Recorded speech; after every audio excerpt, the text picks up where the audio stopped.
Hello. Hola, ¿cómo estás? Tonight was wild. Um, Very interesting. I am late. I went way later than I thought that was gonna go. But here I am. I have made it.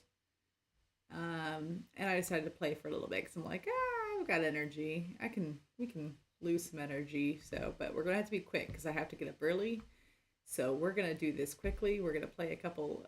Hopefully, see how fast we can buzz through this last myth of Xavier and be done with Xavier for a minute. Cause nothing against our favorite little ancient alien, but I'm ready to move on. I am ready to watch some other myths. Even if that other myth is Zane's, which I think is going to be the next one we do, is going to be going through Zane's myths, or finish up the myth I have with him, and then maybe I actually think I have a lot of his myths, so we can probably play through most of it and then maybe watch what I don't have. Um, so that's exciting. Um, and then we'll just go one by one by one by one. So we'll just go down the thing until they give me an event that again I'm going to get distracted by and play something else. So you know what? Without further ado, let's jump in. So earlier this earlier today. I was say earlier this week, but it was this morning. Someone in a Facebook group posted like, "Tell me your nicknames," and I like don't have a screen grab because it's really hard to get screen grabs from the. That's one of the downsides of having it on your mobile or sorry on your computer is that getting screen grabs is and like downloading to an album is a lot harder. It is a lot harder to do.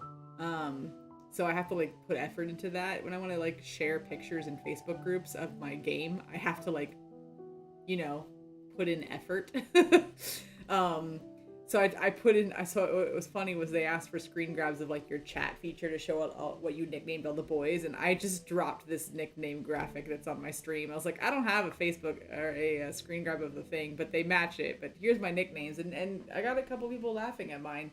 But I went down the chat bot and saw a bunch of people's nicknames for them, and I feel like the universal nickname for Raphael is Dramafish, and I kind of want to change it because it just it's so it every time I saw someone had drama fish, I was like, oh my god, that's so accurate. Though he's a drama fish. So audacious firefish might turn, but like the one thing I like about my nickname more is that like it's not just dramatic; it's the audacity to be dramatic, and I feel like I need to keep audacious in there. So but we're thinking about it because I've been thinking about it all day. I'm like, God, people have really good nicknames for some of these guys. Y'all have great nicknames. Hi, Lenali, welcome. So I'm gonna see how we do in. We're just gonna play. We're just gonna keep playing Xavier's myth because, like I said, I want to be done with this myth.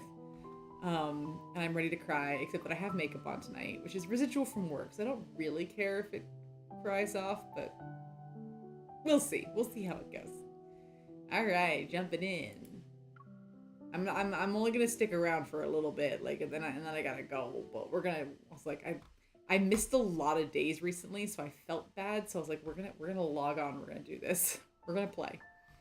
Following the book's instructions and using the withered plants as fertilizer, the unnamed blue flower finally shows signs of vitality. They've grown taller since yesterday, and its leaves unfurl with a hail of luster. A hail?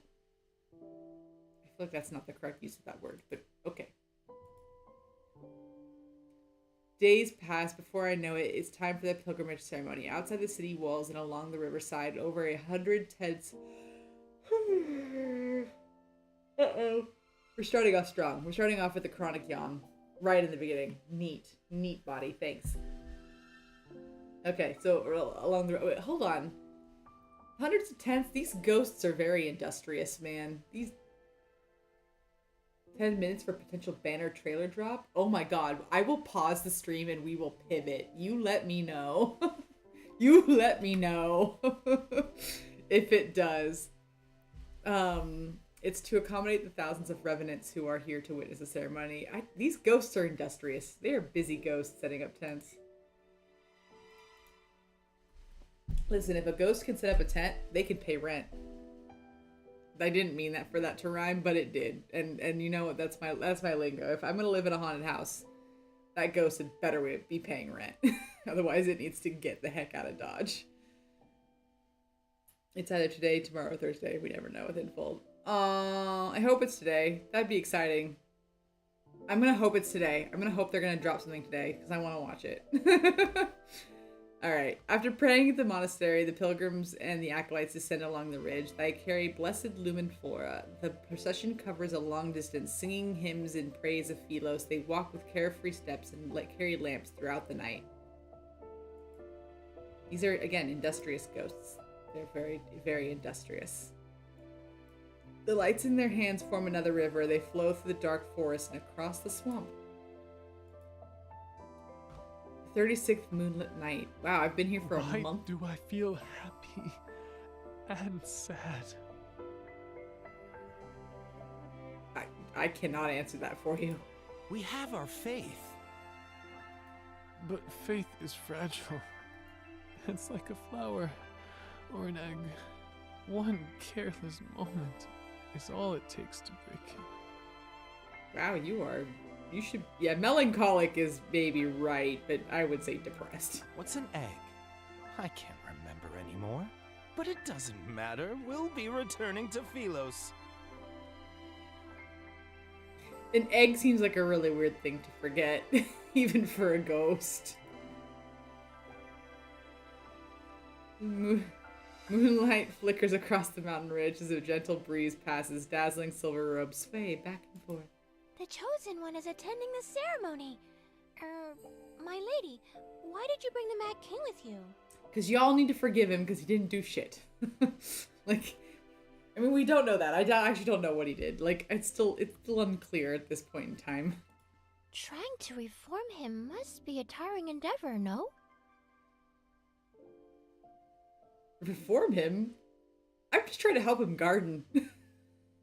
It's a group effort, okay? A group effort.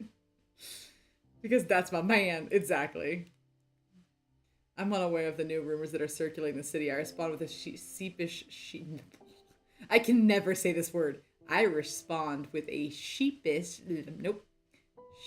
Sheepish smile and lower my voice. I hate that word. I love it because it's really descriptive, but I hate saying it. Anytime I have to say it out loud, I'm like, oh, my arch nemesis, we meet again.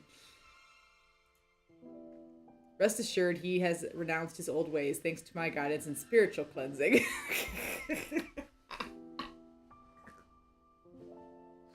No, he hasn't. You still can't get him to answer a question. But if it keeps the peace, that's what we'll say.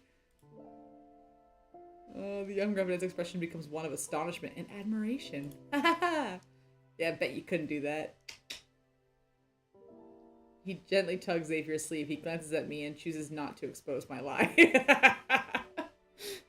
Thanks, buddy. That's wonderful. May Philos prosper under eternity's divine gaze. Yeah. Why do the Revenants always say these weird things? Ready to depart, I pull on Xavier's sleeve, yet he opens his mouth. No. Don't open it. Eternity's foundation involves sacrificing others. Okay. And we're done. That's scene on you talking for the rest of this event.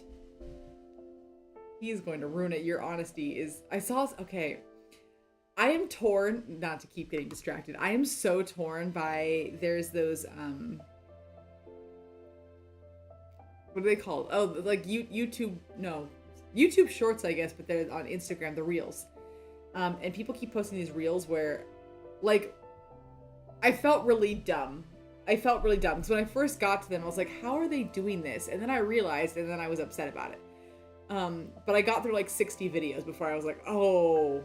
But there's all these videos of people putting the 5 love interests of lads through different skits and one of them was about Xavier, specifically, yeah, it was about the MC is asking all the boys okay, who's the best at this, or who's the best at, or who does this the best, And like they answer, and it's really odd because it's like you can tell that it's a person manipulating the characters in the photo studio, so like that's what the video is, but the voices sound really close to their voices, and I was like, are the voice actors just sitting there like doing extra lines for shits and giggles, and it's winding up on YouTube? And I was like, no, that was the stupid part. That was the dumb Jesse. Jesse figured out it was AI. They're using AI voice trainers to redo the lines, and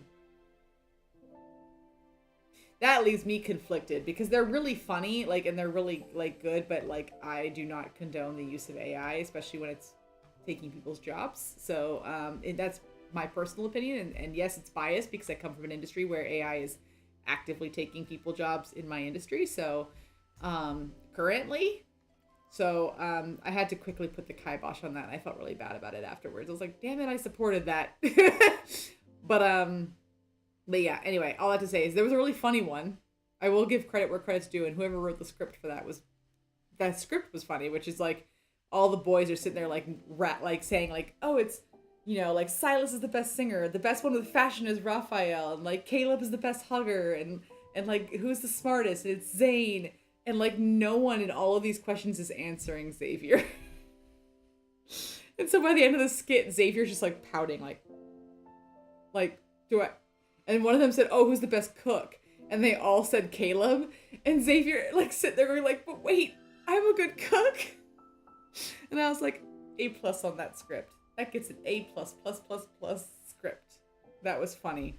He is the best sleeper, but that was not a question they asked. But it made me giggle, and I was like, damn. What they should have asked was best powder. Because the best one at pouting is definitely Xavier. Raphael tries, but it just comes off bratty. Like, Xavier has got a good pout. Like, a real good pout.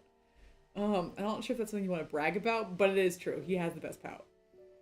What is your Eternity's foundation involves sacrificing others? Okay, you... Nonsense. Best jealous is boyfriend. the embodiment of eternity. That is true, yes. And everyone possesses an immortal soul. Even if some are sacrificed. Did he just give me a look? And justified. Can we go back? Look at that. Look at that look. He's just like, really? Are you believing this right now? Even if justified second there, just. How can we fight against the emptiness of time without immortality? Oh, he totally side-eyed us. Yeah, he did. He's like, seriously? You're making me listen to this drivel? How can we explain it? Assuming eternity does belong to Philos, then why did you and the others die? Fuck. Remember what I said? And scene, we're done with you talking because you're gonna ruin this. I meant this too. Yeah. Oh my god, stop. You are unable to refute his argument and intimidated by his sword. The young revenant stomps her foot and storms off. That went well. That went swimmingly. Inside most of the tents set up along the rivers are statues of Philos' royal family from throughout the ages. They're near the witnesses who are attending the ceremony. These royal statues are crooked and misshapen, their features indistinct. They're... Damn, this yawn, I hate it. Anytime I talk too long, I just start yawning. These royal statues are crooked and misshapen, their features indistinct. Maybe it's because most revenants have poor memory. Then how do you know they're portrayals of the royal family? That's what I would like to know. If they're indistinct. It's the jaw movement. Thank you. I'd actually, well, I'll have to look into that. I don't know what it is, but like, and it seems to only happen when I come on stream, which really irritates me because like, I can usually talk a lot, but for some reason when I come on stream and start trying to talk, like, I start yawning at you all, and I'm like, I feel bad because I'm not actually tired, but it just keeps happening. I also have, like, really forceful sneezes. I know that's not in any way related to my yawns, but, like, I feel like that's why my yawns are so powerful. Like, I can't hold back the yawn. I'm always like, you gotta see that, see it. But I have to do it. It doesn't let me, like, fight it. Okay. This one is surprisingly lifelike. His face is too fierce for my liking, however. I approach and examine the small wooden figurine placed on the back. For some reason, it has a wooden stake in its chest. Ooh, vampire. The last king of Philos, the man responsible for Philos' downfall. An indescribable emotion stirs. I pull out the wooden stake and place the figurine in the brightest, most prominent position at the center of the statue's base. I walk a bit further and more revenants offer me flowers. Despite my attempts to refuse them, I eventually accept each one. Can you even carry all of these flowers? No, but we're gonna do our best. He furrows his brows, but still takes the heavy bundles from me. More revenants gather by the riverside. Their singing is loud and they almost drown out other sounds. Worried we might get separated, he frees one hand to hold mine as we slowly make our way through the crowd. Because we're king and queen. Because we're the king and a queen. I'm a queen. Yeah. I love all the locations that are in this. Like, all the background art in this story has been, like, drop dead gorgeous. The last king of Felos and the man responsible for Felos' downfall. That beloved king who was eventually despised by all. That's you, yes? We spent so much time together, his identity is no longer a secret to me. I'm more curious about the queen's story. I want to know what she did. There must be a reason for why everyone is reluctant to speak about her fate. What do you think happened to her? She disappeared and reappeared here. Because I'm the queen. Ah! I think that's actually it, actually, too. His profile is so pretty. It is pretty pretty. He looks at me. Stories about salvation and sacrifice follow the same pattern. Some perish, others are saved, some continue living, and others are forgotten. I suppose she didn't accomplish anything. That's why she was forgotten. Pilgrims pass us as they happily sing hymns about their yearning for light. Xavier watches the group heading towards the riverside. He suddenly speaks to me. In the beginning, her statues decorated every street. Some were dissatisfied with her conduct, but most adored her. Aw, that's so sweet. Oh well, no banner drops. Perhaps tomorrow or Thursday. Dang it! Dang! Oh well. Boo. Boo boo kachoo. Well, we'll look tomorrow or Thursday. Well, we'll check back in on Saturday because I'll be back for streaming on Saturday, I think. So now I got asked to dog sit again, not my dog. It's gonna be somebody else's in the neighborhood's dog. So I think I'll have internet access at their house. We keep throwing cogs in my plans, but I will do my best to stream that night. So it always drops 3 to 1 days before the banner currently happening ends at 11 p.m. EST. What the fuck I said 3 to 1, 1 to 3 days. That's fine. I got you. I followed. Some are dissatisfied for Connor yet. They believed she would be the chosen one who'd lead Felos to its rebirth. She was the key Felos needed to obtain true eternity.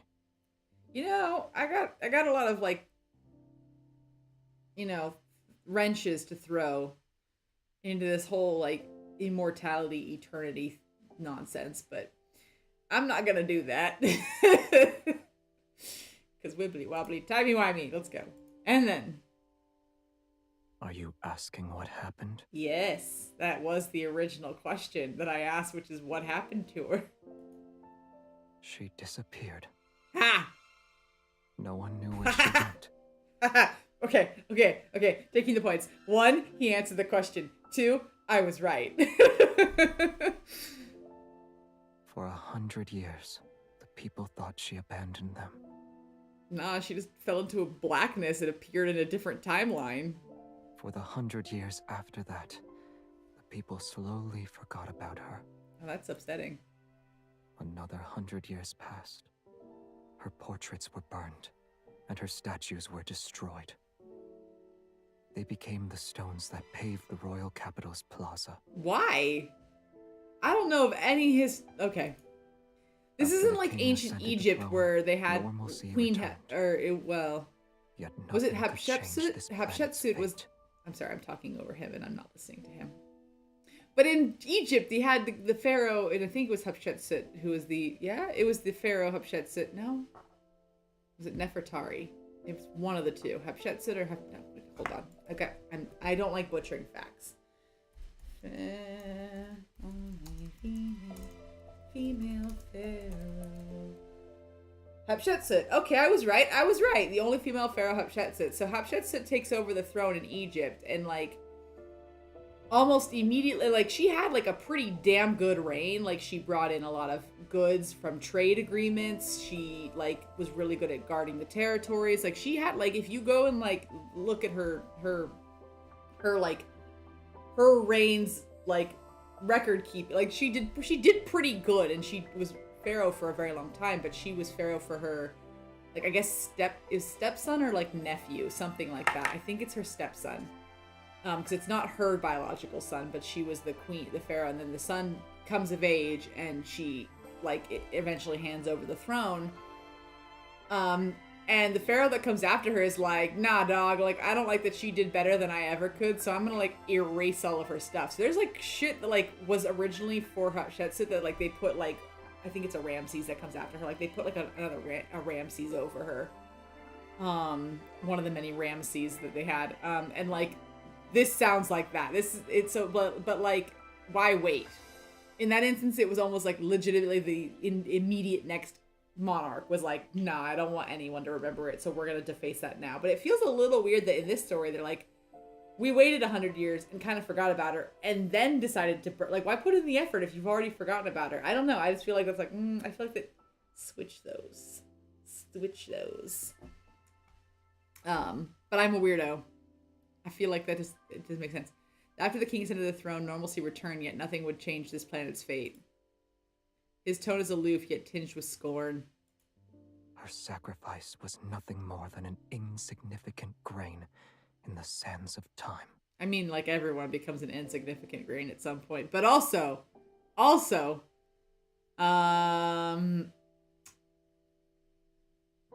what sacrifice? Be specific. I want to know what sacrifice she made. Pretty sure it was her son nephew because incest. Both. You meant both. Possibly, yes. Especially during that specific dynasty, it was real bad. King Tut actually had, like, grandparents that weren't, like, incest. Like, his parents weren't super incestuous, so it actually worked out. But King Tut's dad, I think they did, and, like, that's, like, if you look at, also, like, I don't know what was going on. King Tut's dad was weird. In all of his statues, he is, like, the super skinny one.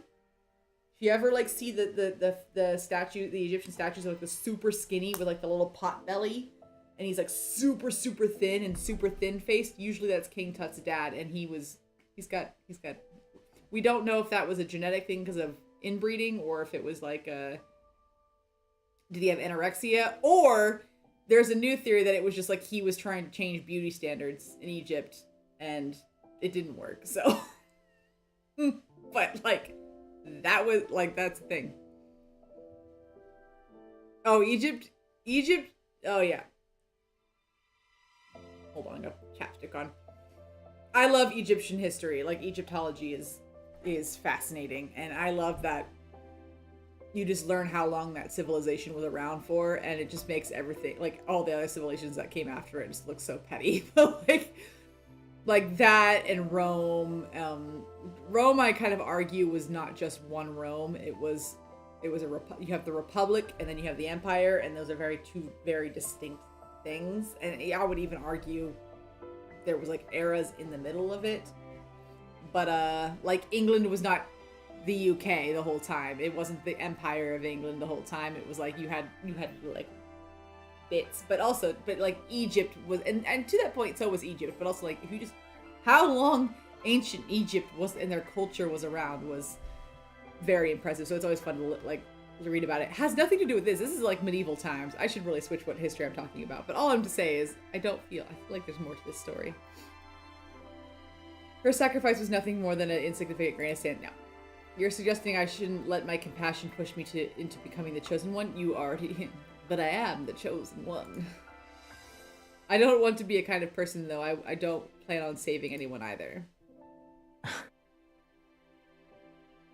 I mean, you kind of said you wanted to save them. You just didn't know how. That's very different than I don't plan to do it. Like, what's the sentiment here? What are we feeling? Oh, I'm gonna turn that on. What, do you think I'm being selfish? They're already dead, even if I have someone...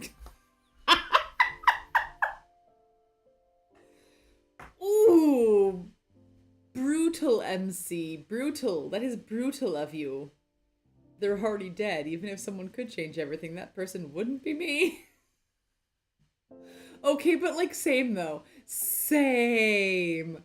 That is exactly what I would say. I'm like, I don't know what I can do. They're already dead. Like, what do you do? Yeah, MC is blunt AF and I love it. You were destined to fail as the Chosen One the moment you gave them a modicum of pity. Okay, let us be actually correct here. I was destined to fail to be the Chosen One the moment I woke up and had no fucking clue what was going on. That was the moment that I was decided that I was not gonna win this one. The modicum of pity had nothing to do with it. To be honest, MC has been dealing with this whole Chosen One for a few months now. She is over it and just wants to chill. I think it said 36 days. I think we were at 36 days. Why do I feel as if you don't have faith in me? As we talk, several small revenants who recognize me hurriedly approach, holding the lumen flora they picked out. They asked me to help them weave flower crowns. Xavier has an expression that showed he expected this to happen. I sigh and push away the revenants. 1 crown each, form a line.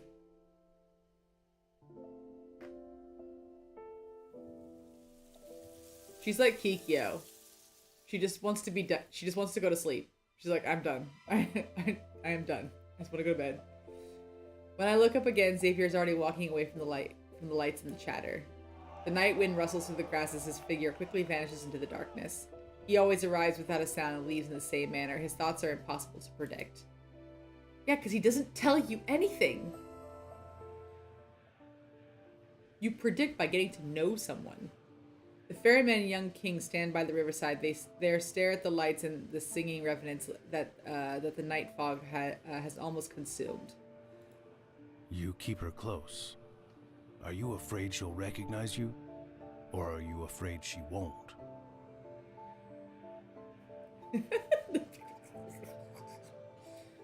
Ferryman calling She him won't out. Remember. It won't be long until the apocalypse arrives. After this pilgrimage ceremony, the river might grow again, and it might reach the Tree of Life. Do you want to be a witness to that? Should they find a method to return, they'll see Philos is no longer the place they imagine it to be.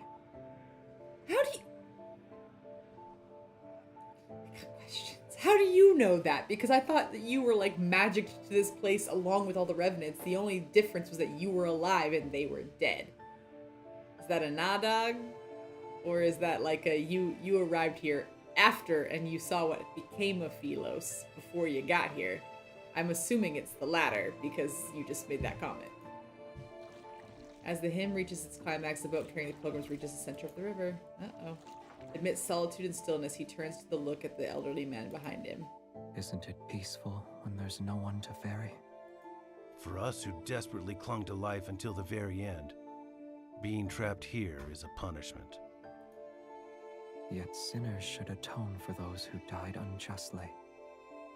Am I mistaken? What happened? What happened? And her? What will you do when she can't continue?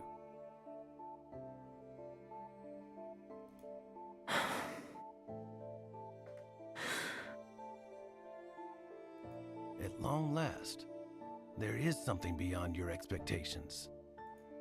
When the time comes, I'll have already made my preparations. Why do I feel like I'm getting murdered?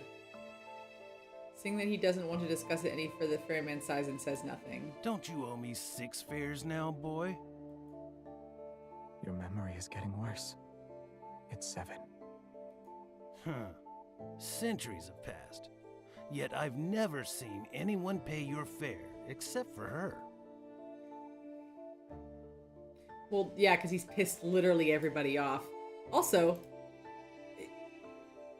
is it really to be dead when you get to like experience like life here, you're not like stuck in a, I mean, they are stuck in a time loop, and they, like, anytime they get killed off, they have to kind of like, they regenerate here and go through all the motions again, but like,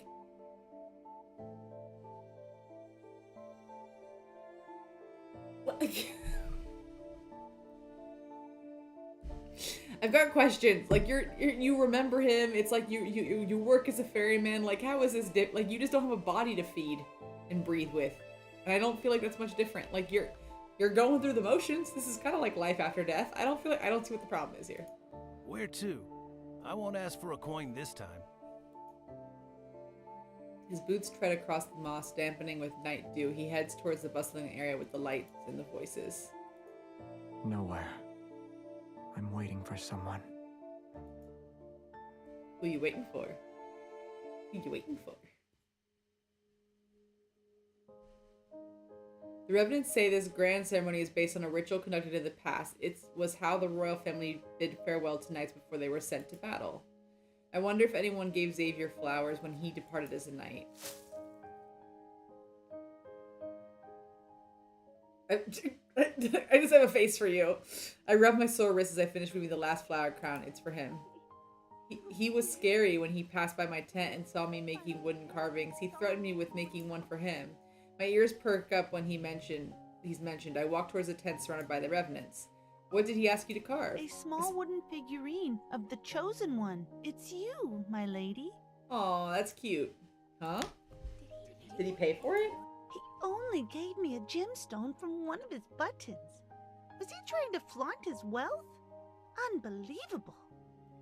Listen, maybe that's all he has, because he can't freaking pay the ferryman. Take it and stop being a gift horse, you know? Or stop looking the gift horse in the mouth. How about that? Also, why does he want a little voodoo doll of me? That's not happening. He's only pretending to obey you. He'll spend every night cursing you with Yeah. that wooden figurine. Telling me I'm wrong. That's an exaggeration, don't you think? I do not. I'm the one who said it first. Strange, yet restless emotions stir my heart. I look around, but I can't see him anywhere. Songs drift from the rustling forest in the distance as the moon rises to its apex. The pilgrimage ceremony reaches its climax. The chosen pilgrims drift downstream in small boats. They sail amidst the Revenants' cheers and songs. The Revenants remove the floral wreaths from their wrists and toss them skyward. There is a shower of light as that rains down. Did you leave me behind and return already? For some reason, the scene feels strangely familiar. It's as if there's an even more magnificent celebration in my memory. What's happening to me? Pain suddenly pulsates through my heart. Ooh. The violent tremors pound against my eardrums as an unbearable force spreads through my chest to my entire body. Everything before my eyes blur like paint on soaked paper. Ooh! Flashback, flashback. Your Highness? Your Highness? Tomorrow is your coronation ceremony. Starting tomorrow, you'll be the Queen of Philos. Will I say? Before my eyes, not Cinderfell's, but the magnificent grand palace. It was a white as snow and radiant. Okay. For your coronation, he asked for 20 carriages to be filled with fresh flowers. I'm telling you this in secret, so you didn't hear it from me. Oh, Jeremy. Jeremiah, you sweet, sweet, sweet, sweet boy. The children he hired lined the streets. They cheered and scattered flowers. Some stood along the roadside, others on rooftops. In the end, the entire square turned into a sea of flowers. Did you see it? Is this my memory? Are they talking to me? Wild winds sweep through the area and toss aside the already weightless bodies of the Revenants. They tightly hold their hoods as they gather around me. It's the Chosen one! My My lady! Excited, expectant gazes approach me. I try to step back, but the individuals move closer. What did you just call me? The Chosen One! You shall save us, my lady! Voices assault me from all directions as countless hands grab at my dress, their expressions revealing an urgent zealotry. Do you remember what Philos was Zealotry? Zealotry! That is a new word that I have just learned today. Zealotry. Fanatical and uncompromising pursuit of religious, political, or other ideals. Fanaticism is the Synonym. That's the word I'm looking for. Synonym. Zealotry. Dang. That's a word it's a word I should know. It's not a word I did. But it's apt. Do you remember what Philos? No, I don't. You met the pilgrims in Philos. Did they find happiness? I promise you I didn't, but oh boy. Uh-oh. I heard. Welcome back. Hopefully your internet sticks around. I understand internet problems intimately. I heard that. What are they talking about? Help me! Help me! Wait, Philos' pilgrims, who am I? Why can't I remember anything? My memories have been burned to a crisp. My mind is a blank state, and I feel a strangeness unlike anything I've ever known. Philos is about to meet its end. We beseech you, your majesty. As the ruler of Philos, you must ensure this planet survives. The ether core within your heart can save Philos from destruction. I mean, we knew this, but Chosen One has exerted herself during the... now I get the sacrifice part. Oh, so she did it. See, when we watched the other myth, it wasn't clear to me that she ever figured that little tidbit out. Like, she didn't put two and two together, and I was sitting here going like, wow, MC, you dumb. But now it seems like she caught up. She caught up and did the thing. The Chosen One has exerted herself during the pilgrimage ceremony. Leave her be. The crowd parts. When I raise my head, I see an elderly man in white robes standing before me. I don't understand why he's smiling. Wary, I step back. Take her away. Uh-oh. I'm being kidnapped. I'm being kidnapped. Xavier, help me. Xavier! Well, who knows? You got a mask. I'm just saying, this is what it feels like. This is what they're leaning towards. After he turns and walks elsewhere, a young acolyte immediately run. Oh shit! I'm not just being kidnapped. I'm being like mobbed. My lady, please return to the monastery with me. No, thank you. Wait! Please don't wander off! Suck it. I'm in a trance. I'm walking like a zombie. I got somewhere to be. I kneel on the moonlit grass and stare at my reflection in the river. The face reflected in the water is unfamiliar. The clothes I'm wearing are unfamiliar. Even the crown on my head is unfamiliar. Within the rippling, blurry reflection, numerous shadows stare back at me. Come, become one of us. Ooh, creepy. Creepy river ghosts. Shadowy hands reach. I'm sorry. When I think of river ghosts, and this is eternally what I think of when I think of river ghosts now because of Fatal Frame, is the ghosts that, like, when you have to cross the bridge to the main house in Fatal Frame 2, and there's, like, the river ghost, and if you get too close to the sides of the bridge, like, the ghost pops up, and, like, eternally what I think about. And my roommate, for a time was Mexican, and then told me all the stories about, I'm gonna butcher this, I'm sorry, La Llorona? La Llorona? Which is like the wailing woman, or the the story behind that, and like, so for some reason river ghosts terrify me a whole big bunch, thanks to those two things, La Llorona and Fatal Frame. Actually, many things I fear are because of Fatal Frame. Like, I used to be okay with dolls, and I owned a doll, and then I could never get rid of it because of Fatal Frame. The dollhouse was terrifying. Guys, like, Fatal Frame is legitimately like the most, like, I know that everyone's like, to each their own, and it goes with the same with fears, but like my big fear is Fatal Frame. Like, everything in that game just like, oh, it just, you know, likey. Specifically the broken neck lady in the stairwell, that one got me bad. I had nightmares about that for months. I did not like her. Oh my god. Who plays Fatal Frame? Who can do that? Who can? Can you do it? I cannot. Maybe, yeah, Fatal Frame gave me the shivers. There needs to be a time where maybe I, like, go back and try to stream that, and you will all just watch me, like, wind up in a puddle, like, crying. I am terrified of Fatal Frame. Yes! I just came into the Fatal Frame. Well, of course you play it, Teray. Hi, Teray, by the way.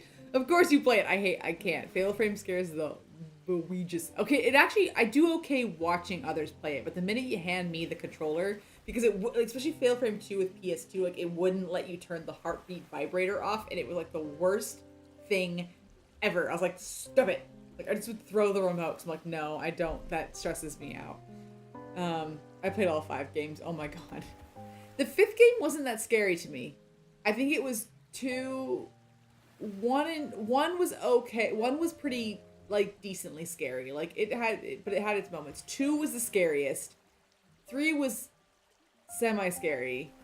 And I think 4 and 5 I was kind of like meh. 1 was 1 was just creepy. Yeah, 2 has the best story, hands down, bar none. 2 is the best of the Fatal Frame games.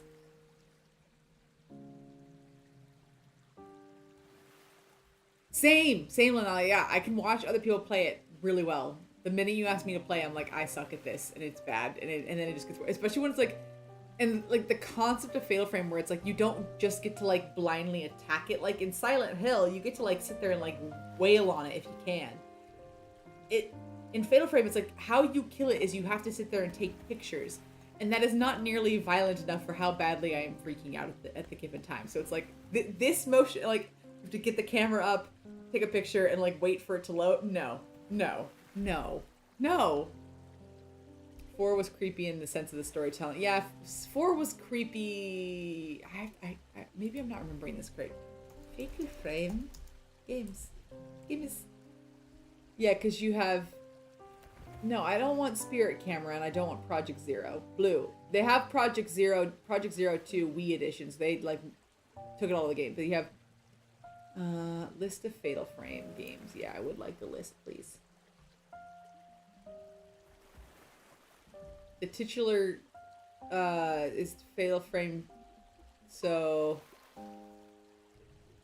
the titular first entry is a series based on Fatal Frame 2. Crimson Butterfly was released again for PlayStation 2 in 2003.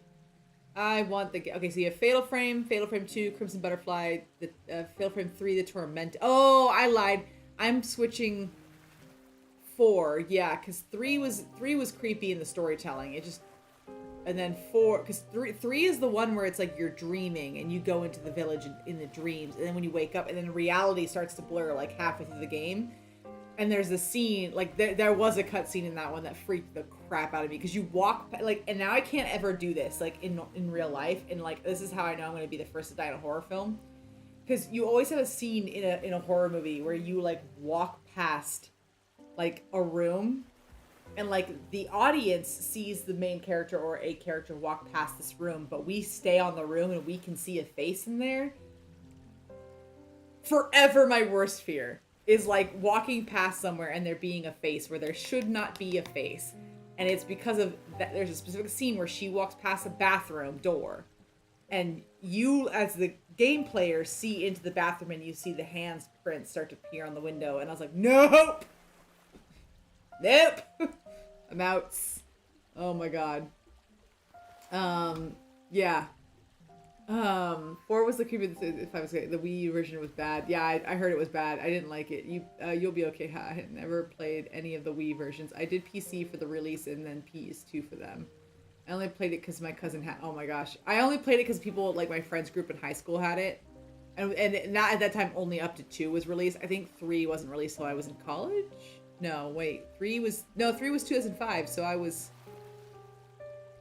Oh well, when was it released stateside? Oh, 2006. Okay, so 3 was out when I was before college. Well, before college. But like they played it, and my friends liked horror games, and I remember just watching them mostly do Fatal Frame 2, and it was like, oh, this is just so creepy. Yeah, it's a dream world. Yeah, it'll play, and it bleeds into reality. Yeah, I think I know which one. I love the second game, and the second one was really good. Oh yeah, and that's the one that one scene exactly. I remember that shit. Yeah, the only horror game I can't play is Resident Evil 7, and that's because of the first person. It stresses me out too much. That would stress me out too, and I don't like zombies. Not because I think zombies are particularly scary, but because I don't like seeing brains. Something about like the brain texture like icks me, and I'm like Nope. So typically zombie movies, I just get like grossed out really quickly. But Resident Evil is the one franchise where the zombies move like stupid fast, and I was like, oh, I hate that. Don't make them move fast. First person POV gives me motion sickness. Yeah, same. I am not the zombie person. It's like it's like psychological and supernatural. Yeah, exactly. I like psychological and I like supernatural. Mostly, I like supernatural. If you have to give me a psychological thriller versus a supernatural, I like good ghost stories. I really like good ghost stories, which is why I like the Fatal Frame franchise, but I can't play it and it does give me the EBGBs. Yeah, Gorefest. Blah. I had an irrational fear of zombies as a kid. I blame my uncles. So fun fact about zombies that I learned. So oh god, was it someone did like a paper, like a science, like a biology major did like or like masters did like a research paper about like the theoretical threat of zombies, of a zombie apocalypse. And it was like a really interesting, and I can't remember where I saw this, so like bear with me, I might be talking out of my butt, but I know I read this somewhere where it was like if you look at the decomposition rate of a human body, and if you are justifying that the zombie virus is technically reanimating a corpse and not just like a virus where the body is technically alive and you go brain dead, but it is actually like specifically like the idea of like a corpse being animated by a virus or by something. Like if you can survive the first week of a zombie apocalypse, you'll survive the whole thing. Like statistically speaking, because that's how long, like the decomposition rate goes within a week will cause the bodies to like start falling or not work anymore. So they can't run, they can't go after you. So if you can survive the first week, like, and which was such a comforting thought to learn in like college, which is when I learned this, and I was like, oh my god. So like, if there's ever a zombie apocalypse, if you have enough food and enough like ammo and shit to like keep you, like if you can like lock yourself in a bunker for a week, you should be okay. Depending on how fast the transfer rate is in your area. So like if you have like, if you live in a highly dense, it's more likely to like, if you can last a week in a highly dense city, because it's so dense, like anyone that would have turned will have turned within a week. If you live in a rural area where it's possible for things to go in waves, then all bets are out. But it was like a really detailed thing where it was like depending on the decomposition rate. And I was like, oh, this is like fascinating. So it's like, so all that to say is, if you can hunker down and live for like a week, you should be okay. But if you can do it for like a month, you'll be fine. You'll be fine. This is always, I blame my uncles. I had nightmares every day. That's comforting. Yay! I can just chill in my basement for a week. Yeah, but to be honest, it could be longer because it keeps spreading. Someone who is alive today won't be tomorrow, and there's another week added. Yeah, so it's just, they said the higher density area. So like, and don't try to leave. Like, if your area, once it starts being prevalent in your area, if you can last a week, you should be okay. And anyone that survived the week should also survive unless they're being stupid. In which case, the ones that live out just shoot the stupid one. Okay? Like, I will be the stupid one, and I will probably. The thing is, like, if it's a virus, like a in the air virus, I will probably die anyway. But if I don't. I actually did, like, not to compare this to COVID, because it's such a morbid and terrible, like, I thought I would get COVID really fast, and not because I was breaking any rules, I have horrible luck.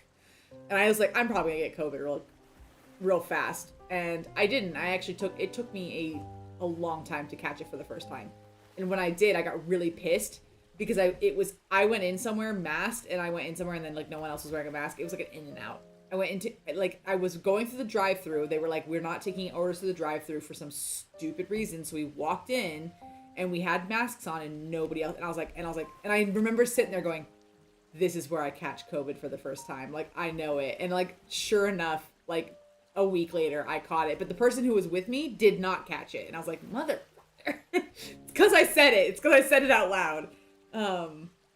But like, yeah, no, it was really, I think I didn't get it till like 2022 or 2021. Like it was, or like late 2021. It was a long time after, like, and we had the first, no, we had not. Yeah, we had the first vaccine by then, I think. No, we hadn't. I don't know. I don't remember. It was a while ago, but it was a long time into it. And I was like, we quarantined well. I was pretty excited. I was like, maybe if there's a zombie apocalypse, I might not die in the first wave. That's not true. I would die in the first wave. I'd be like that bimbo that like every time there's a zombie movie, there's like someone who's like, what's wrong? And they like haven't caught on that person is actively turning into a zombie in front of them. That'd be me. I'd be like, are you okay? And then get bitten and die. So, long story short, you want me on your team because I'm cannon fodder. Leave me to die.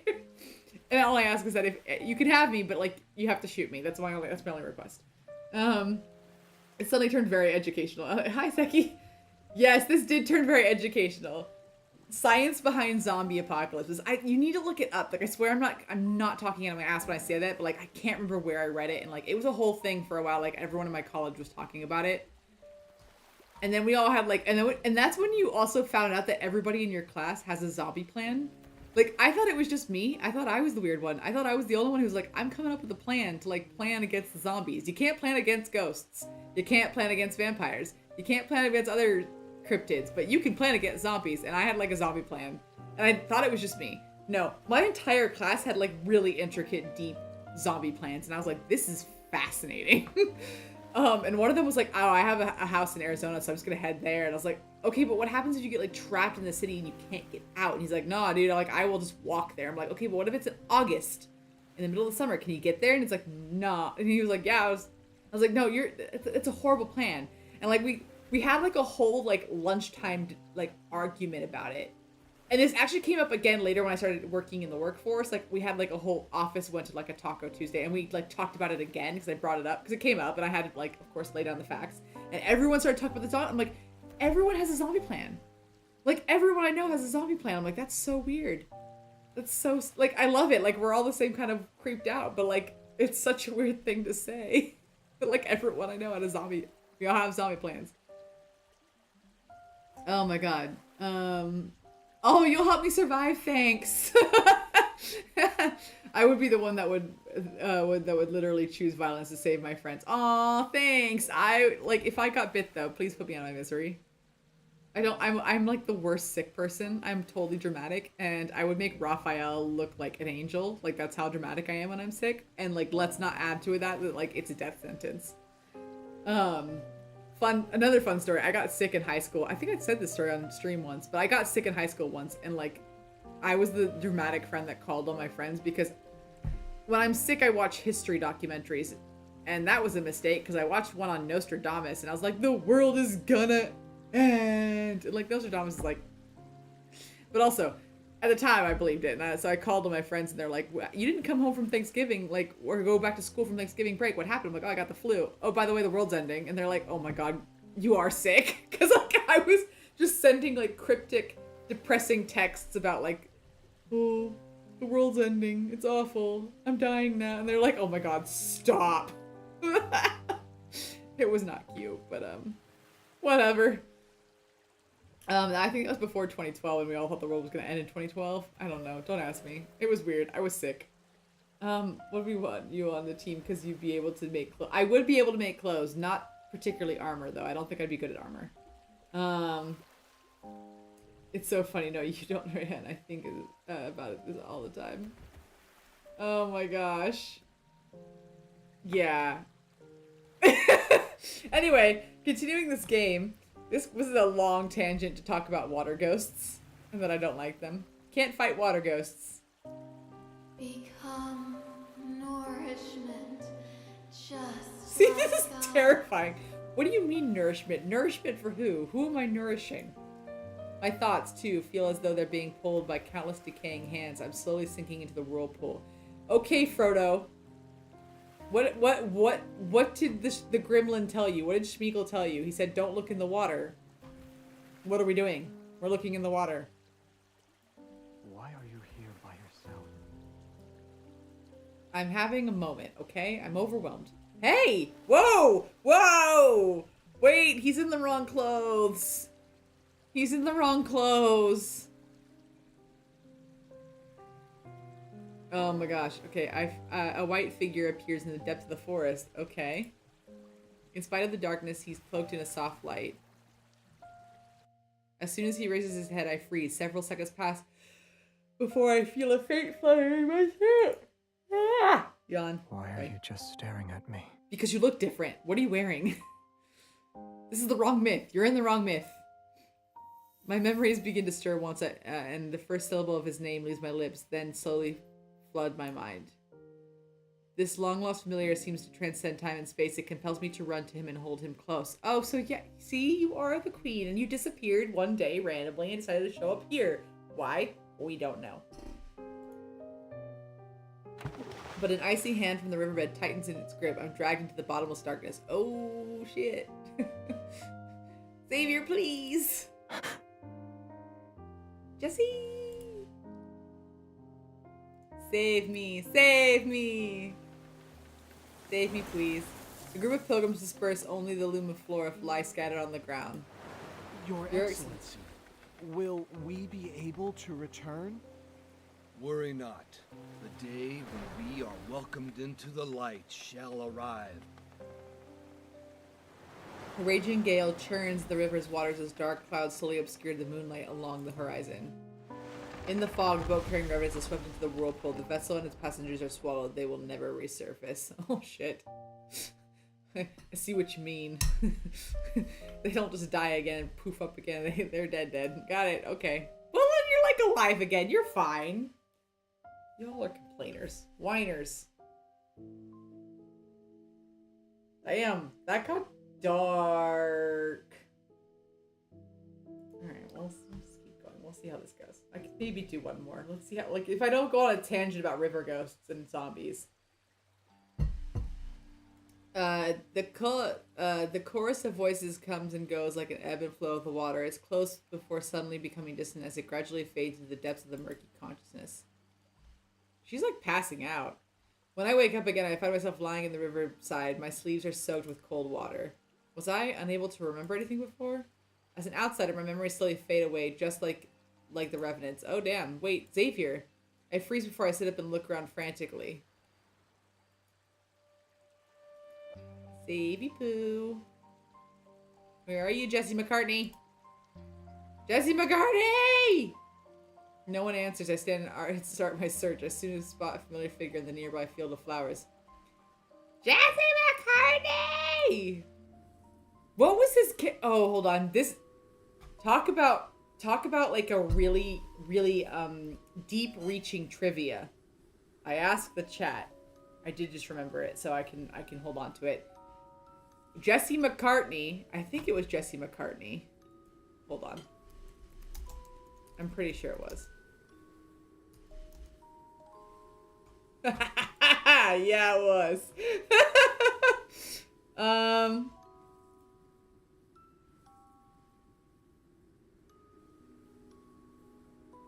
Okay. Jesse McCartney, and don't look this up. It's more fun if you know. But does anyone know which soap opera, which popular soap opera, daytime soap opera, was Jesse McCartney a reoccurring character on? And what was the name of that reoccurring character? There's some trivia for you. Yeah. Moving on. Excuse me, this is Seffi Jr. This is Seffi Jr., but she was running after Jesse McCartney because, remember, we're looking for the man in the white suit, not the black one. All My Children, because you watched it! Yes! I used to watch it too. What was his name?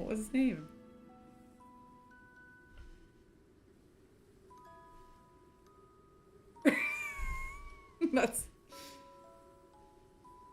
I used to, my ex-stepmother, no longer my stepmother, but my ex-stepmother watched All My Children, and that's how we found out that Jesse McCartney was on it, and I was like, oh my god, it's Jesse McCartney! And if you think Xavier looks like Jesse McCartney when he started singing for after he had his solo career, after he was in a band called Dream Street, which is important because Dream Street was amazing. He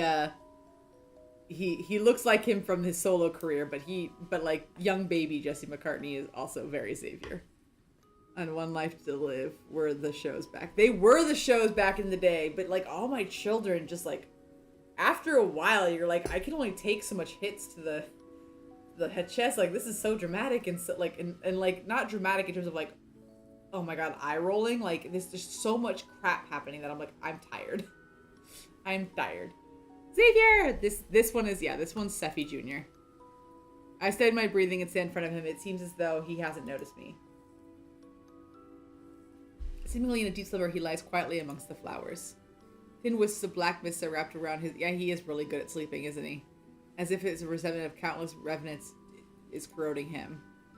Damn, we both got, like, attacked by revenants. Wakey, wakey, eggs and bakey. His breathing is stable. His chest rises and falls with every breath. He's not injured. Is he actually sleeping? Wakey, wakey.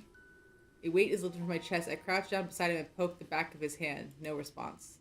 He's always been the light sleeper. He'd sensed my presence as soon as I took a step in his direction before. But he seems to be having fallen into a defenseless slumber this time. Listen, how I make sure I pronounce all the words is just make my mouth more dramatic. I can't help but lean towards him to the point where I only need to look down to see his long, soft eyelashes. You're always stern when you're awake, but I'll admit you look cute when you're sleeping. The person you like, the one you want to give flowers to, wouldn't she want to see you smile? Isn't it me? I touch the corner of his mouth and imagine what he might look like with a grin. Without realizing it, I start smiling. Did you say my name, or was I imagining it? Xavier. Who exactly... How do you do that slowly? Xavier. Who exactly are you?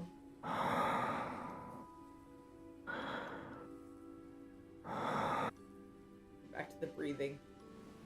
So the weirdest thing about the new sleep function is listening to them breathe. I'm like, I don't know why am we just listening to them breathe. Deciding to set aside these unanswerable questions, I lie down beside him and touch his hair. The strands are intertwined around my finger, and I begin tying knots one by one for him. Next time you give me a cold look, I'll just think of how you're letting me mess with you right now. As if hearing my words, his brows furrow slightly. Put the flower crown on and put it on now. Keep sleeping if you're tired. He suddenly opens his eyes. Good morning. I loosen my grip and the half-braided strand of hair escapes from my hand. No, you... Our gazes meet in the darkness. He doesn't speak, instead opting to stare at me for a long, long time. Yeah, he does have the 1,000-yard stare where he's just like... You know what? I thought of something awful. There's no apologies for Gen Zers that may watch. I know there's no Gen Zers, I think, currently in chat, but if you watch it after I've posted it, apologies in advance. But y'all, Gen Z is known for like the Gen Z stare, where it's just like this blank stare, and I think Xavier would be like A+ at it. Xavier would win the Gen Z stare. She likes to lock the guys, and yeah. It lasts for so long, the question appears in my mind. Is he trying to confirm something, or is he waiting for something? You're here.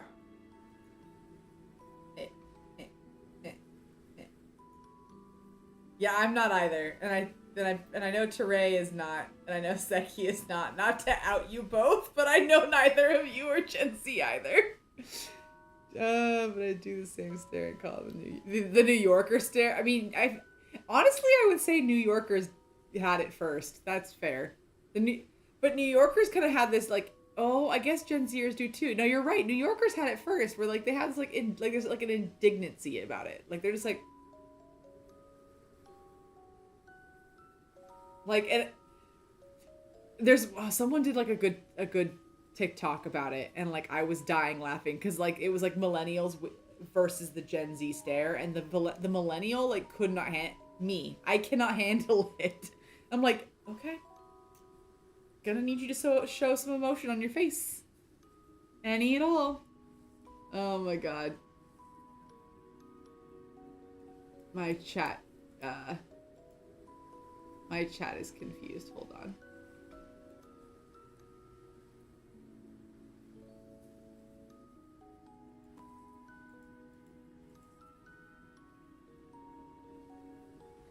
Oh, I know what's happening. I was like, why is my chatbot being all freaking weird?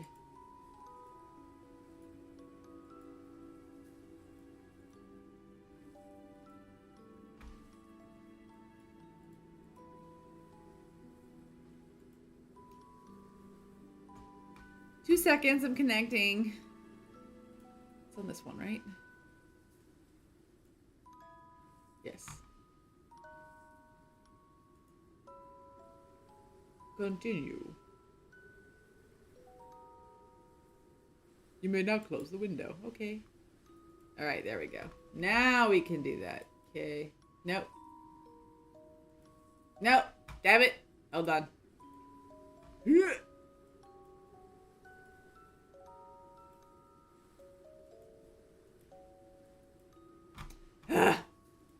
I messed it up!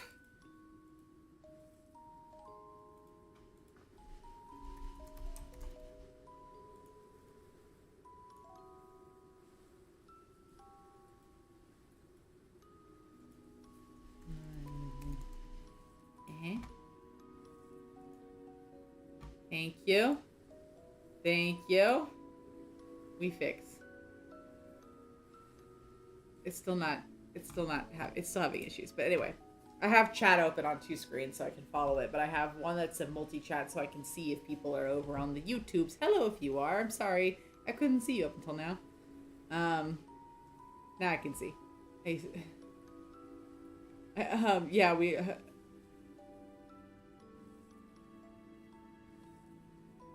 I do have the same, yeah.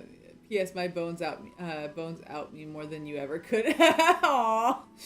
Yeah, we do it all the time. I used to stare all the time whenever someone stared at me on the train.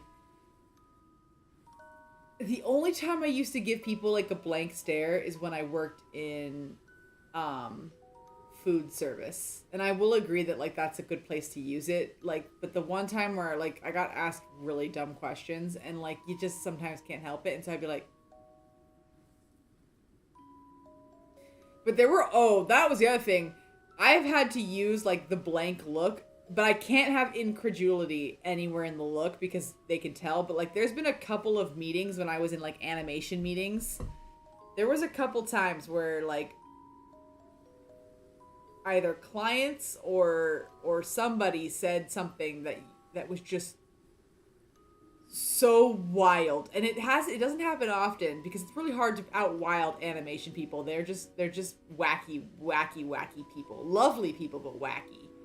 But when you say something so like double take, it's memorable. And every single time I've had to do that because my company required us to be on camera, so you weren't allowed to like just be like a chat. So I couldn't like be like. Because if my camera had been off, I would have been like, oh my god. Because there was at least twice that I can remember where I was like, ah, like internally, but my face was perfectly stoic in the meeting, like. And I got compliments on it later. Like, they're like, wow, you had like a really good poker face. I'm like, I do not usually, but like, at some point you just have to go breathe in and breathe out. Like, do not move your face. And I've been told I have a very expressive glass face. Like, my face just, you can read it really easily, like it's an open book because I can't not, but sometimes like when I like absolutely need to, I can keep my face straight. It's a lot of effort, but I can do it, and essentially it just boils down to don't move a muscle. So it's like, but like there was one meeting in particular where like we had a client that said something like outrageous. To the point that like and it was like two clients, so one said something and then the other client was like, excuse me? And like, I was just a fly on the wall. I was just there to take notes, like the meeting notes. But like, my face was like, just don't react. And I got compliments on it later, and I was like, it took everything I had because like I was in my head going, oh, like, oh my god, that happened. Anyway, all that to say is, I give Gen Zers like props because they're all like seem dead inside, but also like, I feel bad for Gen Zers because they're dead inside. Although they feel bad for us because we seem to like, millennials seem to be upset about everything. And you know what? Live through as much shit as we have, you might cry too. Specifically when you were raised for a few blissful years on the hope and promise that it was not ever going to be that way, and then life keeps just massively proving you wrong. Oh yeah, we're tired, and we're gonna cry about it. And you know what? That's okay. We're entitled to. I am such a millennial supporter. I'm sorry. Yes, I understand we cry a lot. We will still go do something about it. We're just gonna cry about it. It doesn't mean we're not fixing it. We're just gonna cry it. Okay? Okay. You can stop being mean to us. Yes, we are tired and over it. Yeah, I would say I'm upset because I'm so tired that, it's like throwing a temper tantrum when you just get so tired about something that you just get upset. That would be the upset part. I'm just that tired. But we still we will fight the fight. I stand by the K-pop Demon Hunter lyrics that are like, "No lying, I'm tired." That's a millennial shout out. Because it goes, "No lying, I'm tired, but jump in the fire and I'll be right by your side." That's the millennial anthem. "No lying, I'm tired, but we're gonna fight." And I was like, that's for millennials. I'm saying, not, I mean, Gen Z too a little bit, but mostly millennials. My back hurts more than having to worry about little things. My back hurts. Oh my god, we're getting to this whole rant about millennials. My back hurts. My head hurts a lot more than it used to. The one thing I realized is I had a lot of people tell me I kind of ran out of energy when I hit my 30s. I couldn't run or exercise. And I was like, dude, I ran out of energy when I turned 22. I remember it. I turned 22, and I think it was just the timing because it was at the end of my birthday's in May, so it was the end of the school year.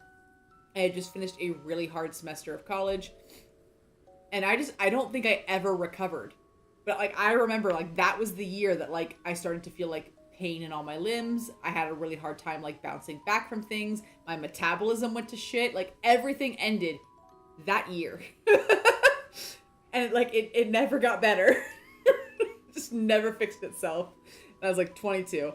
I remember it precisely my anxiety got worse, and I can't pull all-nighters after this, but it was for finals I had to finish a paper on Emperor Nero for Roman Empire, and I spent and it was a 50-page paper, so I spent 3 days without sleep. I went 72 hours without sleeping. And ever since then, I am physically incapable of pulling an all-nighter. I have to take a nap, or I turn into a shaking mess, and I will throw up. My blood sugar drops. It's not cute, and for some reason that exact ever since then, and I can remember it. 22. I was 22, and I've never been the same since. My parents started saying goodbye around 27-ish. Yeah, I wish it had been 27. Give me at least 5 more years with it, but no, it was definitely 22. And I have been relatively the same since 22 in terms of energy levels and bouncing back ability has been 22. I can see it slowly going downhill, but 22 was definitely the year that I was no, that was the cutoff. All right, Xavier. I had an incredibly long dream. You usually do. You're asleep a lot. My teacher into battle, and then I journeyed through the Starry Sea. Okay. When I returned, you were gone. Oh no!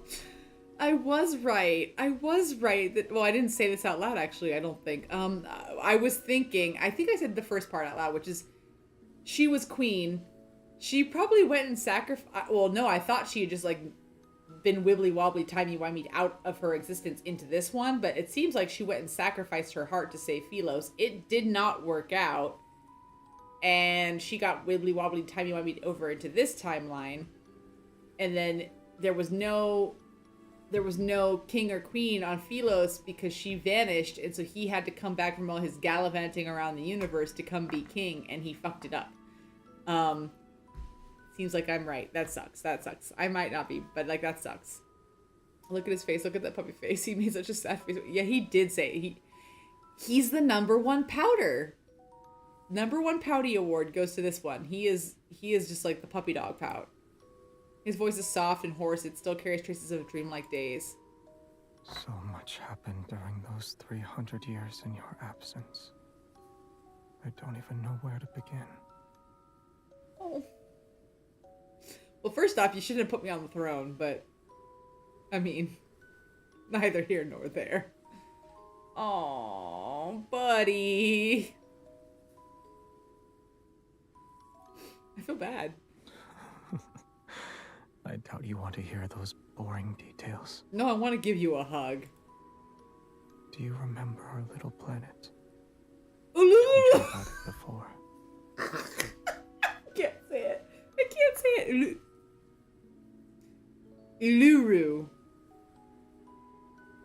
I'm gonna go with it. We're gonna take it. Wavy leaf sea lavenders grow better there. I brought back some seeds and hoped I could grow them for you. The name of the flower is wavy leaf sea lavender. My hand trembles and I feel a sharp pain. The brooch in his chest has prickled my fingertip. Back then, it was just like this. I thought my intentions were clear. Why didn't you understand them? Because you weren't clear? Let's be clear about one thing, and that was that you have never, ever, ever been clear. Okay? You have been as clear as clouded glass, my friend. Not clear. Definitely not clear. Nope. Nope. But that was a very sad puppy face, and I feel really bad. Also, I just realized his hair probably went gray here, and it's less blonde because he's that old. Except that doesn't quite translate to, like, the main story timeline where his hair is still, like, lovely blonde. But, like, my new headcanon is that he's been here so long that his hair is, like, he's actually literally, like, turning into an old man, even though he's not aging on his face. Anyway, moving on. It was clear in his head. Everything is clear in his head. It is just not clear to anyone else. Oh my god. Maybe I'm the one who's foolish. Oh, absolutely. But that's okay. We love you for it. You're I adorbs. should have been more direct from the beginning. Yes, you should have been. Oh my god. My kingdom, for him to admit that? He has my kingdom. It's all his. Go ahead and destroy it like you did the last one. He gently holds my finger and carefully wipes away the blood drop of blood. When we last saw each other, you said you had feelings for someone. I wonder who. There's only other. Doesn't matter to me. Yet. There's only one person on this freaking planet. Like, oh, you're talking about me from the before timeline. Oh. Also you. It was still you, but like, that's fair. That's more fair. Why wasn't that person by your side when you were in danger? Oh no, look in the mirror and ask. Forget him. That'd be very hard to do, but it seems I've already managed it since I don't remember you now. His persistent gaze stays on me for a long time. I can only nod in response. This can only end in tears. I don't like him anymore. No, you do. You're lying. But I like you. Is that alright? As those words hang in the air, everything suddenly falls silent, even the wind stops blowing. The night is still and the flower field is silent. Only the distant waters of the rivers lap against the shore. See, I like my answer better, which is, I don't know, why don't you look in a mirror and ask him yourself? Like, I don't know. I would have been witty. I would have been, that is one instance where I may have been witty about it. Neither of us moves and try to think of the words that cannot break the tension. Then he shifts closer to me. What? His cool fingertips press against my jawline and our breaths intertwine. I attempt to create some distance between us.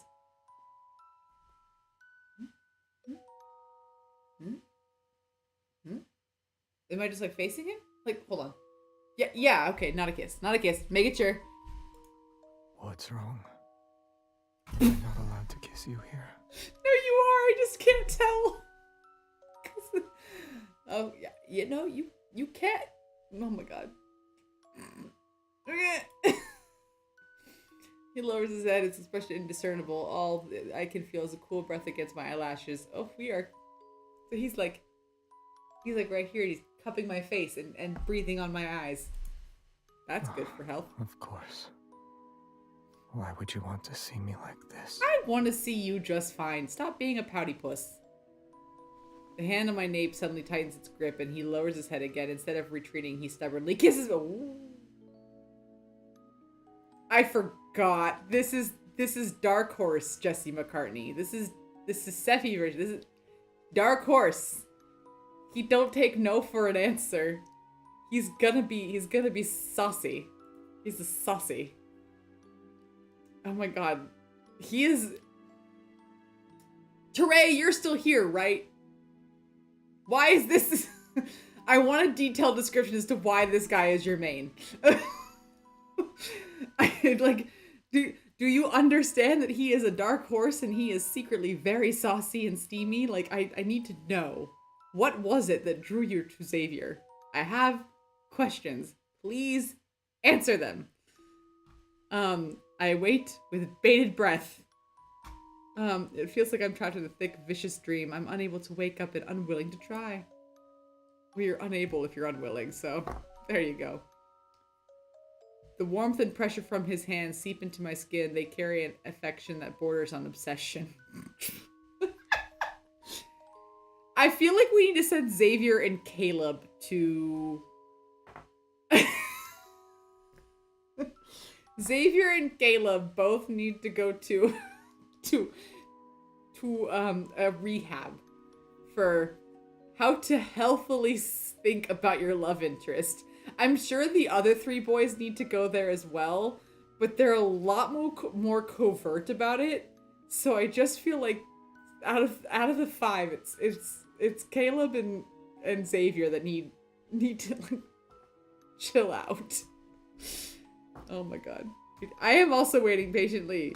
Teray, come back! I can't see if Teray is still here.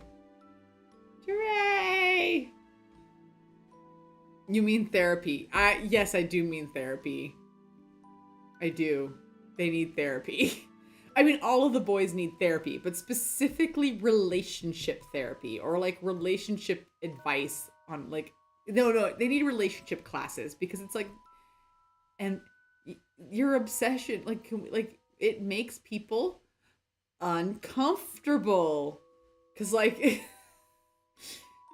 Xavier is like, he's such a sweet, like, if I actually dated Xavier, I'd be so surprised every time he pulled something like this. I'd be like, he's such a soft boy. And then suddenly he like 180s on you and he's like, I am like the sexiest, steamiest dark horse you've ever met. I can flip you around, toss you, and pin you. And I have no problems doing any of it. And I can like, I'm a master. And you're just like, I am...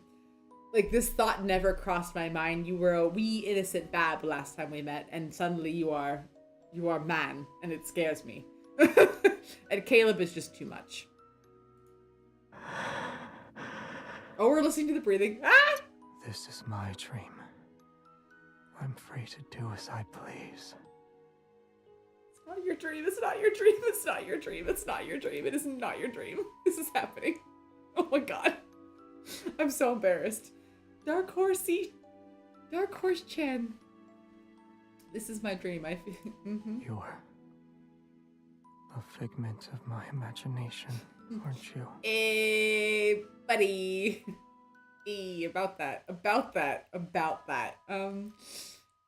No. You're a figment of my imagination. No. Can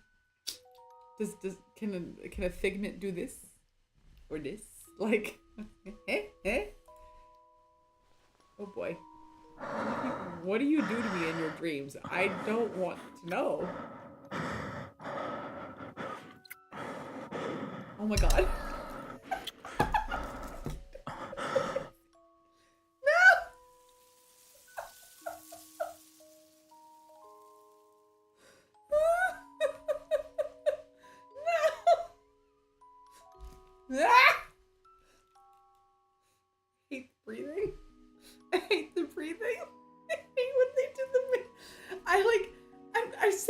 every stream. I can handle reading like the dirtiest shit.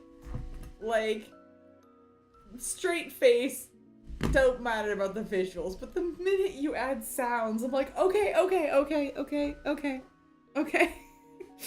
Let's touch the close source.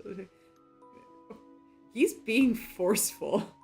He's like choking me while like kissing me is the image I have in my head. I'm not entirely sure that's right, but that's what I got from reading it.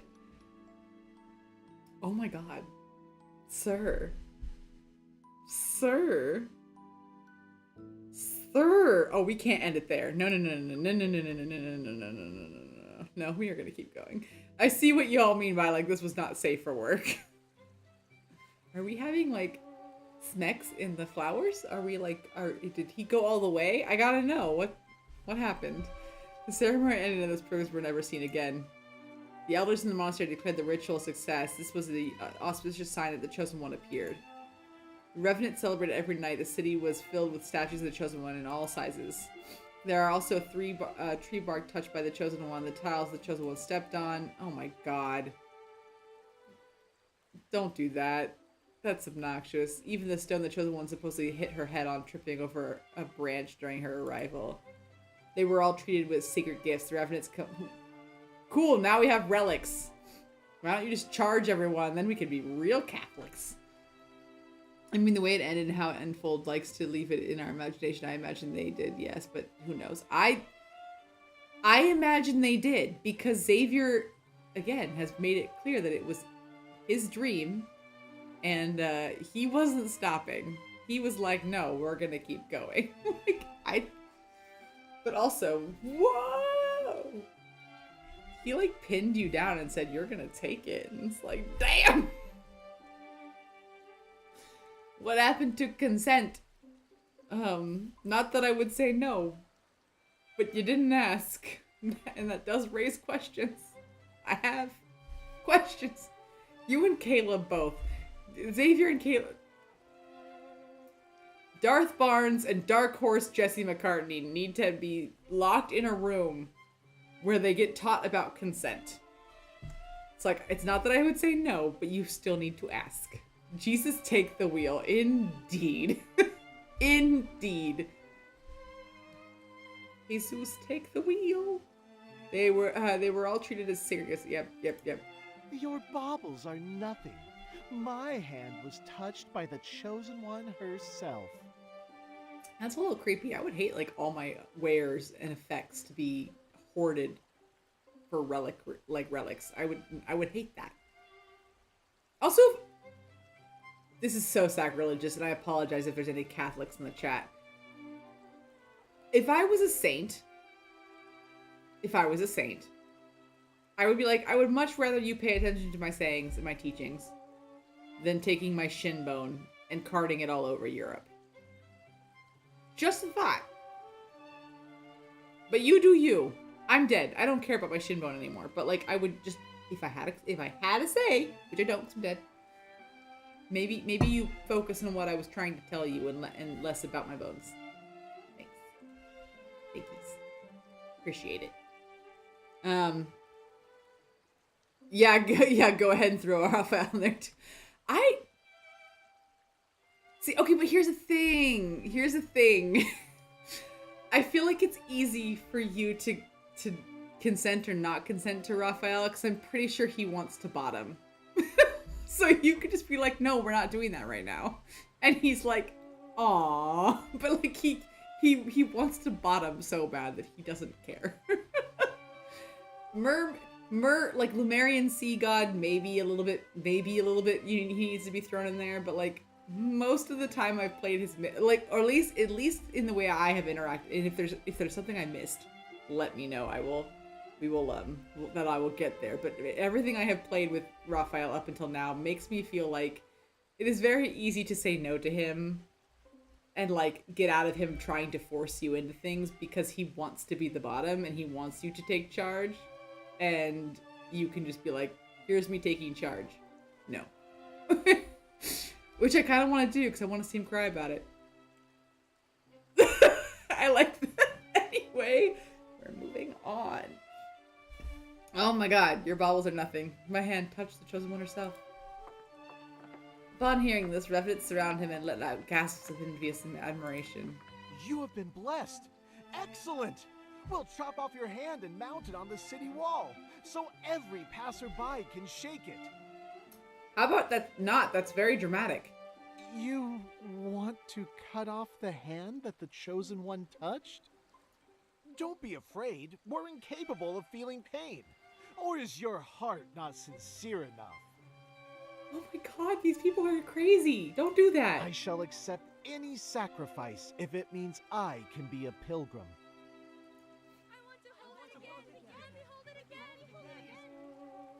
After I attended the pilgrimage ceremony, I realized that as an outsider, my memories will slowly fade away too. I am so disgusted by that. Don't do that. No hands on the wall just because you can't feel it. If I can't return to Philos, I'll eventually be just like these revenants. You can't return to Philos. The timeline has already said no.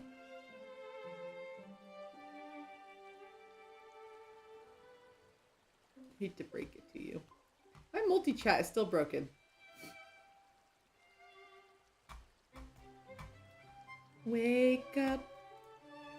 Wake me up before you go. 'Cause I ain't planning on going solo. Multi-chat, please refresh. Wakey, wakey from your slumber.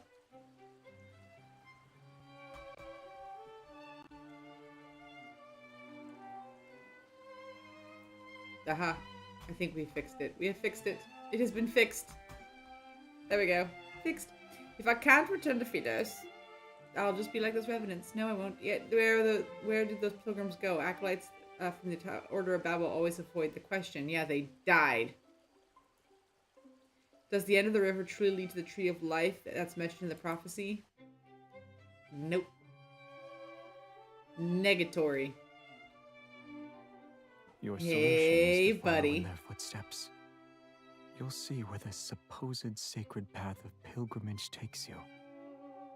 How do you know where it goes? Have you been there? Would you like to tell me, or are you just gonna tell me what you think is there?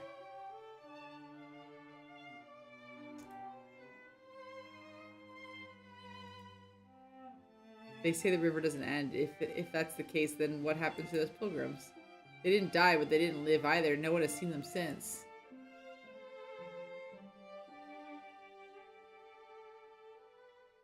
The river silently flows as our ferry glides across the mirror like black water.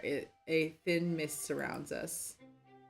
Come to think of it, if we're measuring how close someone is to the Chosen One, you should have been chosen for the ceremony. I'm honored. Are you? You don't like it. You ate meals cooked by the Chosen One, held the Chosen One hand. What am I, 5? Can't even read this without giggling. And even embraced the Chosen One. I just have it like, no, it's horrible, but I have it on repeat in my head of Daniel Radcliffe and Harry Potter just going, but I am the Chosen One. But I am the Chosen One. Like, it's just playing on repeat in my head this whole storyline. And? Ooh, I get a chose. Not the nose. These eyes. I don't like the nose. These eyes are blessed with the Chosen One's presence. Should I pluck out my eyelashes for you to count too? No! These lips have...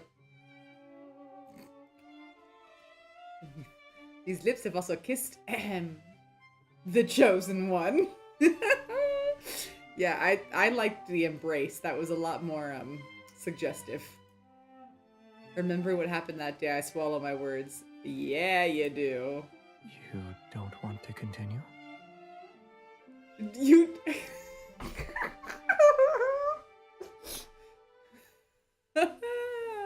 You do? Clearly. I want to know what happened after. I want him to I want to have the moment where he realized he wasn't boinking a figment of his imagination.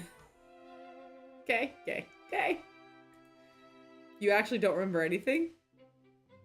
He responds with an expressionless look, then he turns away and his voice is unexpectedly tinged with a hint of resentment. Oh, he does. You're the one who doesn't remember anything. Oh, look at your pouty face. Boop.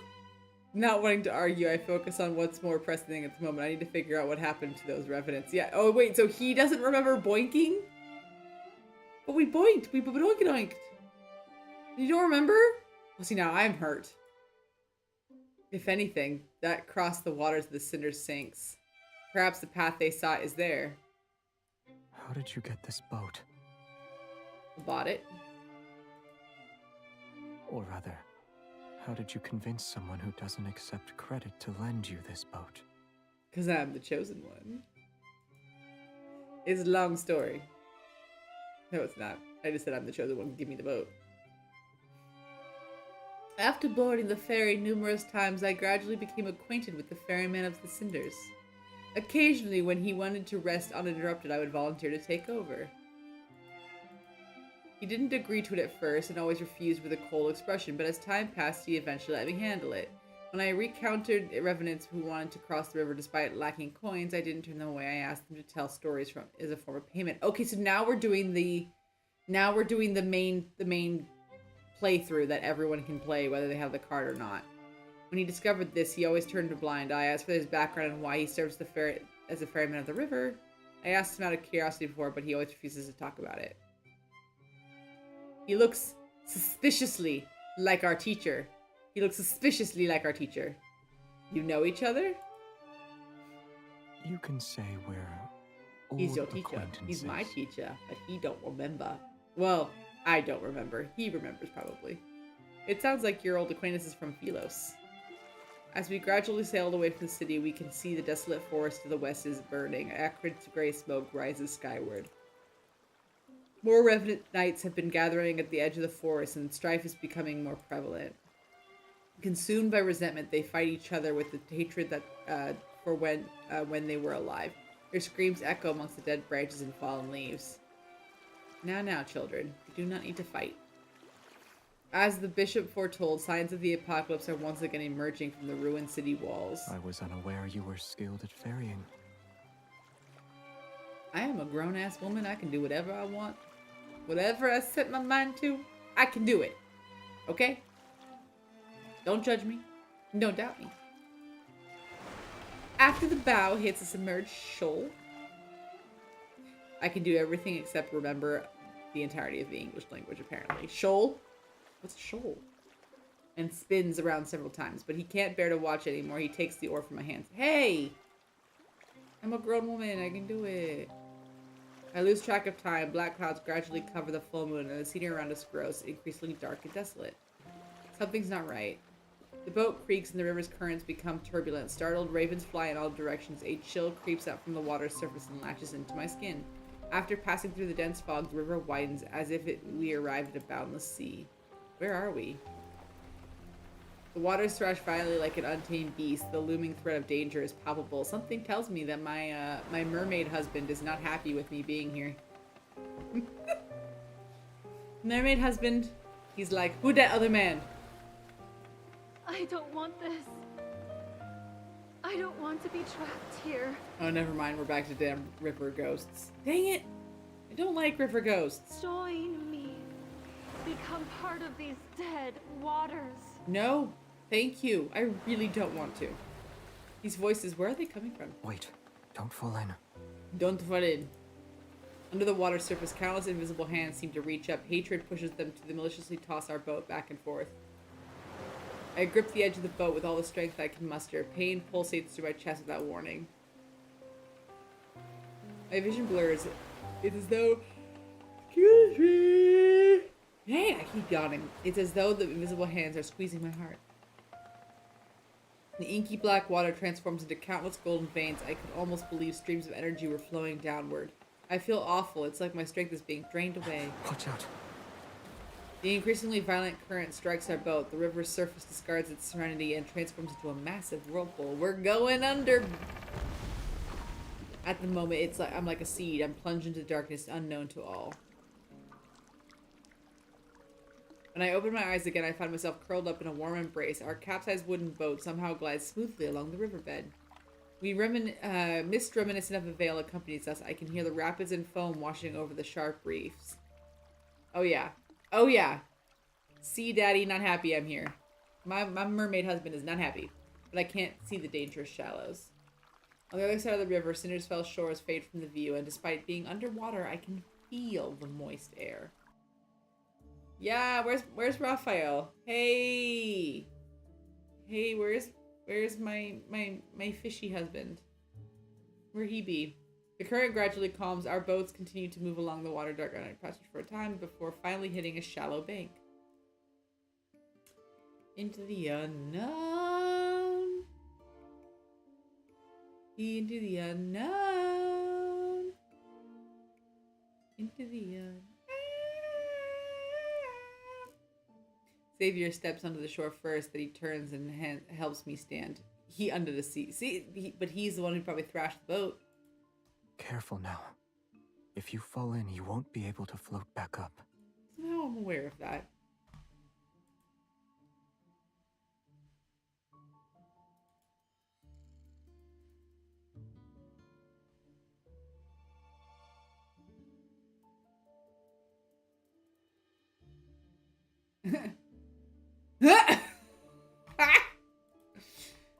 Sorry, I just got a message. Okay, sorry, that was... careful now, if you fall in, you won't be able to float back up. Despite the fact that the water here barely reaches my ankles. The cave before us seems endless. Strange, tiny particles of light float in the air. Is this snow? Why do I feel like we're gonna have a meeting between all the boys? Boy time. The boys are meeting up. Warm and bright, they feel oddly familiar. I can almost believe the energy that was once part of me. A profound realization washes over me. Perhaps this is the sacred path of pilgrimage, the road that returns to Philos. Okay, Lenali, now I have the song stuck in my head. Under the sea, baby, it's better down where it's wetter. Take it from me. Now the shore is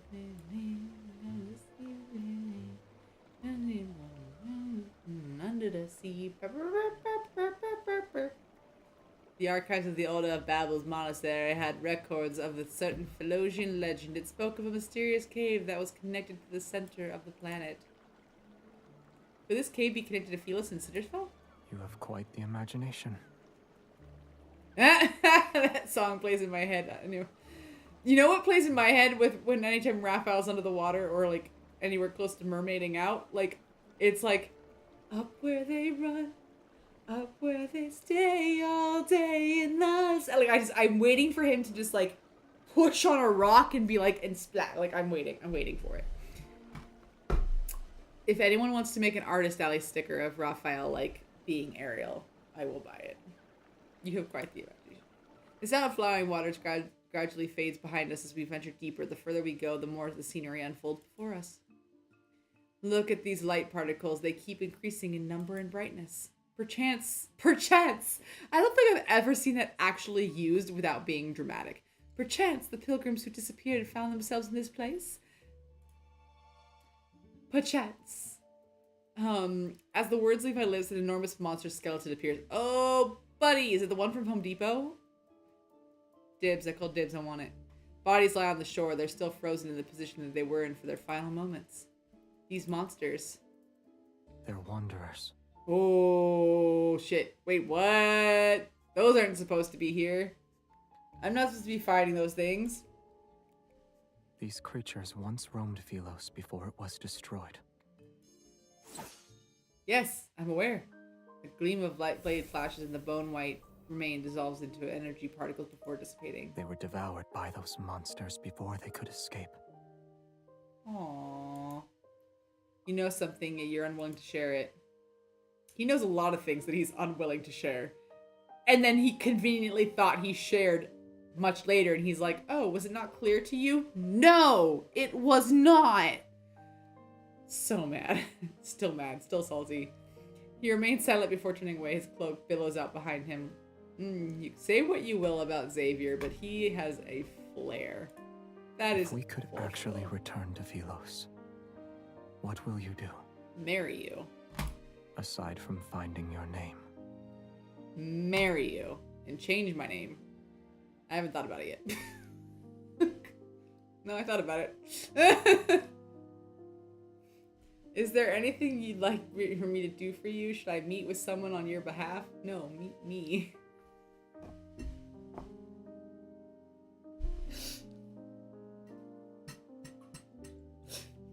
MC and Xavier is so frustrating. No. They both dance around each other, and it's like, stop. Just be clear. Just be upfront. Say what you want to say. The path splits in two, and for some reason I can sense an energy emanating from deep within the cave. I take this hand and keep walking. We need to discuss a certain matter. Yeah. Us boinking and you forgetting about it. I'd like to talk about it. When I return to Philos and rebuild it, I promise to fairly evaluate your merits and shortcomings. Also, I do remember who I am, because clearly I have the power to rebuild it when I return to it. We're not just returning to remember who I am. We now are returning to fix it. I think we have some memories back. I'll start with revising the historical text. The historians abandoned their duties and wrote pure fantasies. And then? And marry you. Marry you. Marry you is not one of the options. I want a third, and it's called marry him, and then do both of these things. I'm just saying. I'll traverse the starry sea. I'll ascend the throne. I don't know. Starry Sea, let's go. I want to be like Jim Hawkins. Treasure Planet. I'll traverse the Starry Sea and visit every place the traveling bards sing of in their songs. I'll be like those specks of light. They emit a faint glow, yet they can drift to distant places. That sounds wonderful. Does it? Because you did it. You tell me. Tell me about your experience. If the worst happens, as if, and I can't find anyone who remembers me, and I'm unable to stay in Philos. Staying with you would be nice. I keep those words to myself as I look at him. Oh my god, don't keep things to yourself. That is the problem. It's alright. It's not alright. The starry cosmos has many places you could visit. Take, for example, a beautiful little planet. Uluru! It only took me 2 streams to get to say it right. I hear a strange clicking beneath our feet. We look down at the same time. There's a deathly pale wrist encased in crystals. Ooh. Akin to veins, dark red veins are wrapped around a rib cage. Delicate roots of eerie flowers penetrate hollow eye sockets. Ugh. That's... Look over there. Uh-oh. Uh-oh. In the distance, a twisted tree looms. Ooh, the tree of life! We did find it. Hey, look at that. It isn't a real tree, but one formed by countless crystallized skeletons. They're stacked and entangled with one another. Their twisted forms are similar, but now I'm getting the image of, like, the demon cave where Midoriko becomes the first priestess to emit the Shiko no Tama and Inuyasha. Like, I'm just getting that, like, that contortion of demon corpses is what popped into my head. But this is probably a lot prettier than that. Their twisted forms are similar. They step on those beneath them in the futile attempt to reach for something on high. Thin vines ensnare their crystallized remains. Together they form a thick, trunk-like structure that's deeply embedded in the planet. That's... 1,000 horrified thoughts flood my mind. This is the tree of life. It's a tree made from corpses. Hey, buddy! I've never seen these people before, yet I recognize their clothing as garments that belong to Philos. Each and every one of their expressions are filled with despair and terror. They're like souls in the depths of hell who are seeking salvation. Were these Philosians trapped here? Why? Philos is an artificial planet. Sorry, he suddenly speaks. Their pretense of eternity depends on an energy source called a protocore. Oh man, we are getting into it. Okay, let's answer some questions. I'm ready. Let's go. Protocore? Familiarity washes over me again, and for some reason the saddest surfaces. The planet found itself on the verge of collapse after its energy was depleted. However, the most scholarly elder in the royal capital had a solution. The royal family discovered an uninhabited area with a chaotic protofield in Starfall Forest. It was located in the southern region of the planet. Mm-hmm. Mm-hmm. Deep within that forest is a cave. It leads directly to the heart of the planet. Oh! So long as humans were thrown into that cave, the planet's energy would never be depleted. Oh, that's... I mean, we learned about that in the last myth, but like it wasn't said as bluntly as that. I asked and I was answered. Like the people who thought this system was justified, the planet possessed an insatiable greed. Well, when you wanted immortality, looks at those crystals and they can no longer be called human. They're the victims who were used as fuel. That's upsetting. Did anyone escape and live to tell the tale? I look at Xavier, but I already know the answer in my heart. No. He starts walking again, moving past the tree as he continues forward. Those who defied orders and went to investigate disappeared after entering the cave. The number of sacrifices required inevitably increased. No one would be willingly sacrifice themselves for the planet unless there was a good reason. Thus, the royal family came up with a plan to cover up their crimes. They no longer kept the sacrifices secret. They used honor to disguise it and called it a pilgrimage. Aha! To maintain a false eternity, they needed to weave lies one after another. Mm-hmm. Okay. Every member of the royal family had to bear the burden of perpetuating these lies. You were the one who ended it. No! Ironically, the one who did that wasn't even remembered. Aww, although our surroundings are quiet, I can almost hear everyone's desperate cries for help as they face death. Now you know the truth. Do you still consider Philos your homeland?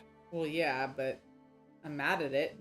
I can consider a place as my homeland and be pissed off about it. I speak from current experience. The chosen one, my lady. Uh-oh. Nope, I do not want skeletons coming after me. We just talked about the zombie apocalypse. This is not the time nor the place.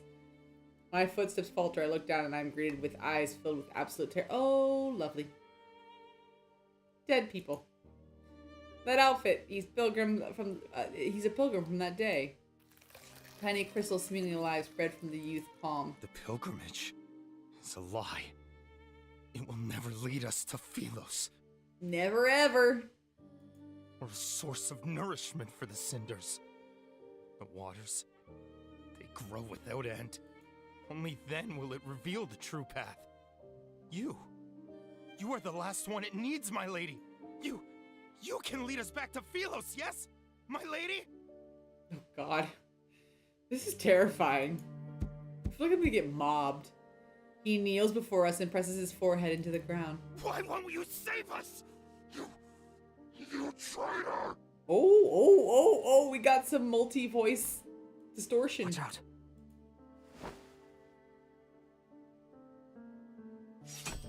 Xavier wraps his arm around my waist and pulls me back. His sword draws back in a golden arc. It rushes forward and slices the figure's waist. The pilgrim who transformed into a wanderer falls to his knees. He prostrates towards the tree as if he's worshipping it. The crisis had passed and the lie behind the pilgrimage was exposed, yet I know that we can never return to Philos. So what do we do now? Just chill here? Do we just chill? Like, what do we do? Like, just hang out at Cinders? How did we get back? After we returned, we seemingly have an unspoken agreement to not discuss the powerful pilgrimage. Fair point. All those memories of Philos are nothing more than obsessions about past illusions. Was I one of the sacrifices? And if I was necessary, then no one remembered me. Yet after learning all this, I surprisingly find myself at ease. Have you thought about your plans for the future? Assuming you can't return to No, Philos. I mean, no, I haven't. And that was my next question was, what now? Like, I don't know. I don't know what to do now. What do I do now? I don't know. We just chill here, I guess. I don't know. I don't. That's a very heavy question. I can barely figure out what I want to do next Tuesday. I'll stay here for now. Tomorrow's problem could be wait until tomorrow. At least I'm free at the moment. A small boat sways gently on the river's surface. For some reason, tonight's moonlight seems especially bright. How did we get out of the cave? Here. He grabs my wrist and places a small object into my hand. Is this a gift? Yes. It's a special protocore. A trinket from Philos. It may be a fragment, but you'll find a use for it. Will I? What? Are you sure it's not a small stone or pebble? Ah, you're trying to make me feel better. You can see it like that if you like. Ah, you smiled. I caught you. I caught you, Grumpy Gus. Alright, the shiny pebble's mine now. This is Pebble and the Penguin again! Yay! I do enjoy a good reference. Although I want this flower more, this is the first gift he's given to me. I've decided to accept the rock after mulling over it. Give me your pebbles! That way I can have cocoa pebbles or fruity pebbles for breakfast. Yum, yum, yum, yum, yum. Ooh, that sounds really good. How do I get that for breakfast tomorrow? I'm gonna have to go get that. Like, I have to go to the store to get that. I really want cereal right now. Wow, that just... Anyway, that's the thought I had. Cereal. I lied down from the bottom of my boat and recall similar tranquility had accompanied us for our first boat ride. Back then I accidentally touched his reflection and saw his past. I tried again at a later date, but it failed. An impulse to try again takes hold of me. The moonrise's light pierces the slender tree trunks and illuminates his reflection in the water's surface. When he isn't looking, I touch his reflection on the river. Did we not learn don't touch the river because the river ghosts? Is that something that you are just not paying attention to? Ooh, memory time. Oh, look at him! Simba.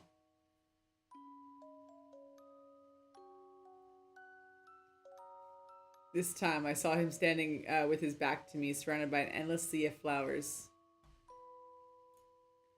As darkness gradually covers the land and stars fill the sky, he places a cluster of light blue flowers before a tombstone. Oh, no. This is a beautiful place, and I've always wanted to bring you here, but I never had the chance. I couldn't find you, and I didn't know if you'd like the scenery here. I'm sorry. What?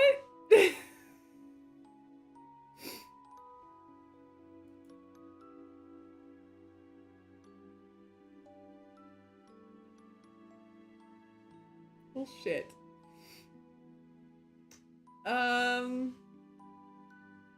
Okay.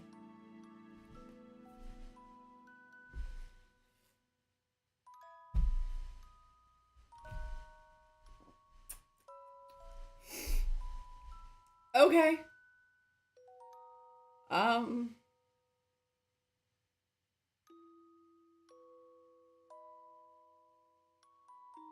don't want to read this. It's gonna be... Okay, keep it together. Keep it together. His voice softens as his fingers slowly trace over the engraved text on the tombstone. Neat. I died and he couldn't find me. I hate that. Oh, no, buddy.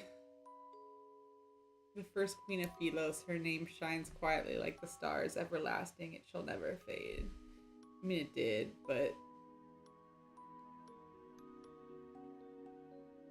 Okay, but really, you never had a queen in your, like, million-year history? You never had a queen? Seriously? Also, you were all immortal. So, like, it would make sense if you only had one king forever and ever because you're immortal.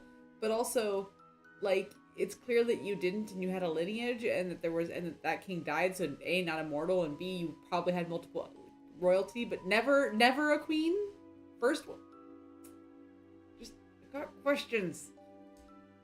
This is really sad. This is really, really sad. I was gonna make a joke about being Mufasa, and now it feels like the wrong joke to make. Okay, moving on. The name I've forgotten, long forgotten, comes flooding back. The Forgotten Queen was me this entire time. Oh, come on, girl. You cannot tell me you just now picked that up. Son of a gun. Oh, look at his sad face.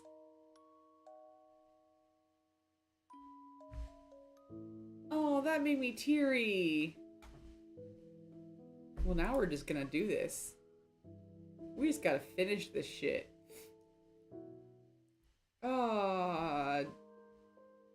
Oh, that sucks. I'm seemingly grasped a crucial thread as forgotten memories begin to surface. Xavier is the king who succeeded me after I disappeared. The truth is right before my eyes. This place isn't so different from Philos, or rather, places where humans exist are very similar to one another. But if I've been in the heart of the planet for years, then what did Xavier experience? Why is he even here? You got this. Rip it off like a band-aid. Oh, good.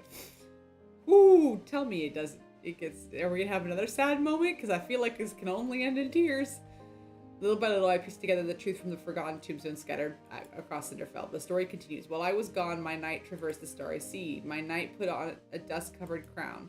My knight became their king. It's the almost magnificent coronation ceremony in the history of Philos.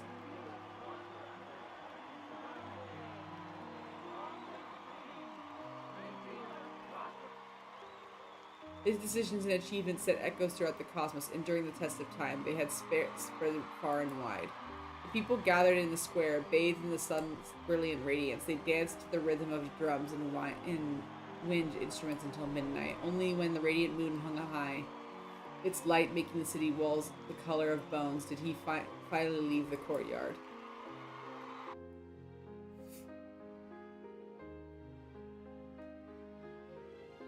Still wearing the white coronation robes, the king removed his crown. Akin to a god's merciful gaze, moonlight poured through the dome and washed over him. Did he sleep well? What happened to his dream? In his dream. I miss you so much.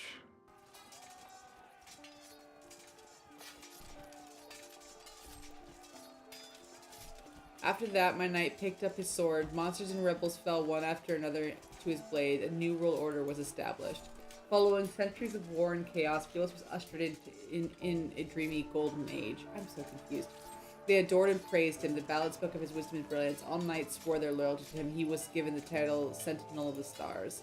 Yet, in the end, they stormed his castle and held swords to his throat. Knowledge was lost and world order crumbled and war raged endlessly. He sat on the throne as a prisoner alone. He bore the weight of his crown. This is the downfall of Philos, the story of his life.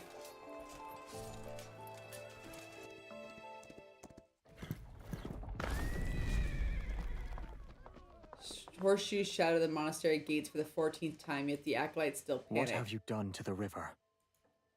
The bishop dismisses everyone and closes the door, his ashen face displaying anger. You've discovered all our secrets. Royal blood flows through our veins. You, of all people, should understand that the planet will perish once we lose the protocore. The people of Philos will be unable to achieve eternity. Whether it's in the Philos of a bygone era or this city, the answer is still the same. The waters of the cinders and the planet's core can open the gateway to Philos, so long as they're nourished, of course. Whether it's these revenants or our queen, they're all... Hasn't your tongue done enough lapping? Damn. You want to kill me? Yeah. The guilty must atone for their sins. The tip of the sword is pressed against the bishop's throat. He steps back and looks up to meet a cold, stern gaze. Have we truly sinned? You dare to claim the kings of Philos were free of sin? No. Those moronic subjects were asleep. They were obedient. And they wouldn't scream a thing. Oh boy. But you woke them up and told them there were no deities to look up to and no roads forward. Don't you deserve death? I mean, no. Open your eyes. The chance to save Philos is within our grasp, and yet you want to destroy it again. I have comments and questions. Lots of questions. Because I feel like they're taking the time to insert some very flowery language, and we are forgetting, like, I need timeline specifics because it matters to me. Good night, beautiful beings. Good night, Seki. Thanks for joining. Yeah, I need how do you say? I need a Philos timeline. And I know we don't have that on purpose, but I feel like certain things they're saying are contradicting earlier things they said, and I just and it doesn't actually matter. Like the main story points they're trying to get across do make sense, but like there's certain intricacies that they've like put into the flowery language that makes it very confusing for me in particular. But I'm a stickler for the details, hence why I'm sitting here going like, I just what, like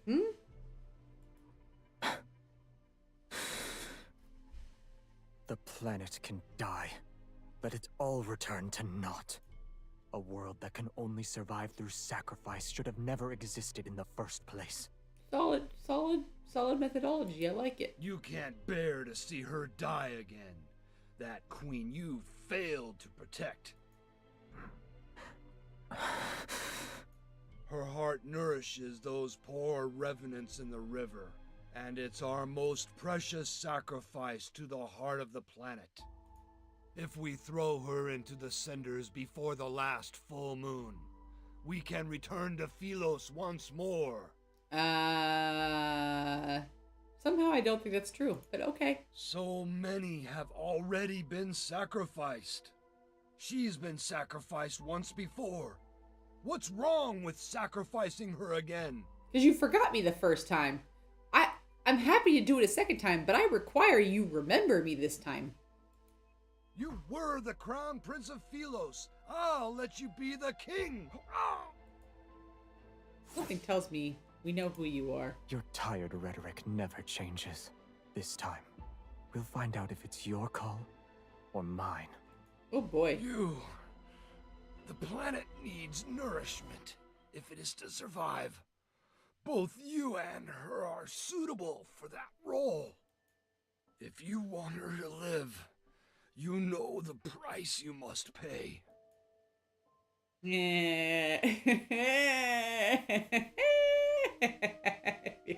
This can only end in tears.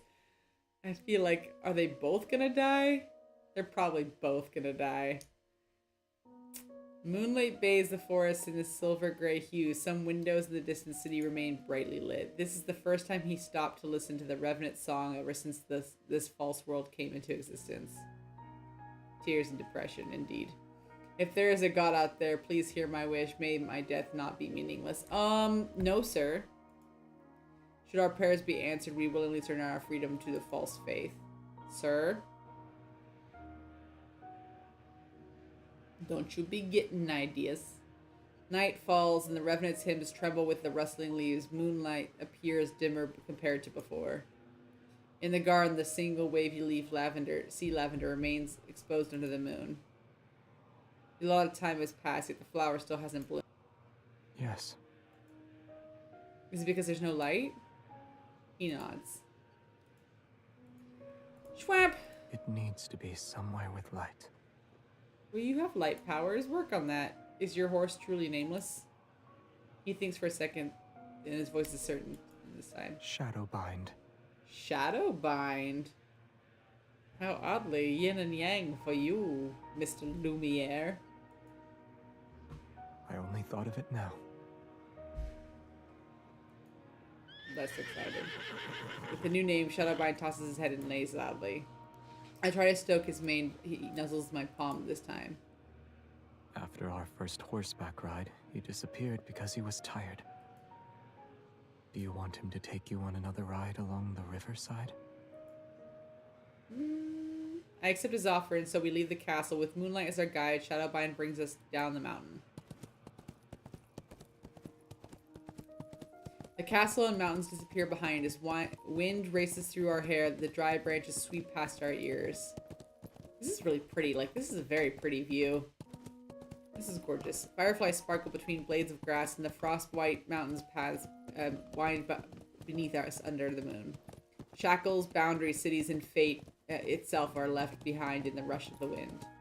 We race into the night as it deepens and charge toward the boundless horizon.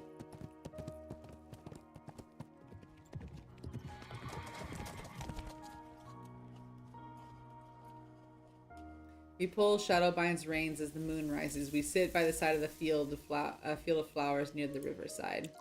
I tear blades of grass into pieces and drop them into water one by one. Some sink and others blown away by the wind. When he notices I've entangled the ends of his hair around a flower's stem, he doesn't get angry. He slowly untangles it again instead. A moment later, he plucks a blade of grass and tickles my cheek with it as if to punish me. Oh, he's being cute. Dang. Dang, he being cute. Time passes. He takes my wrist and puts a small bracelet woven with lumen flora on it. It's tight. Are you afraid I'll get lost? Yes.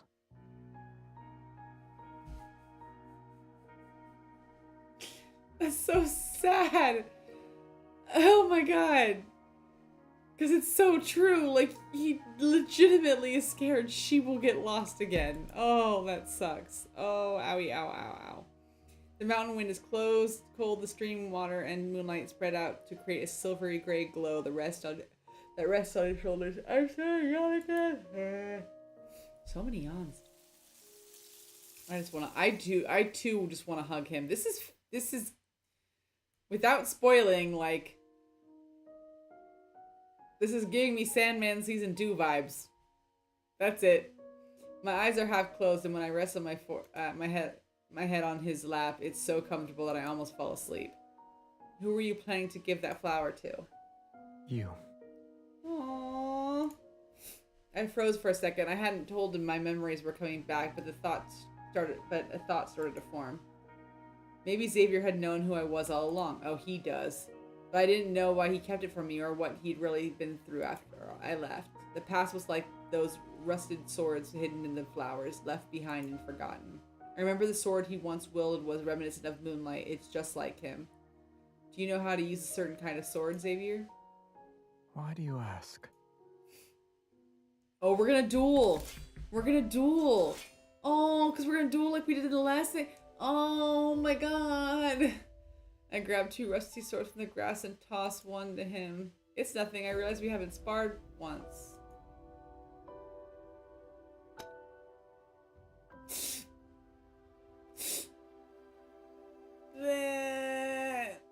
Using identical sword thing in our duel mirror.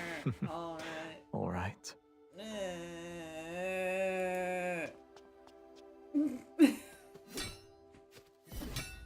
Your strikes are too slow. Yet I still managed to block your attack. 10th move, 20th move. These techniques are all too familiar. He extends his fingers, slides his hand down along my blade and strikes my wrist. A tingling numbness shoots through my wrist and I almost drop my sword. You... Stay focused when you spar. No. 21st, 25th. Who taught you that?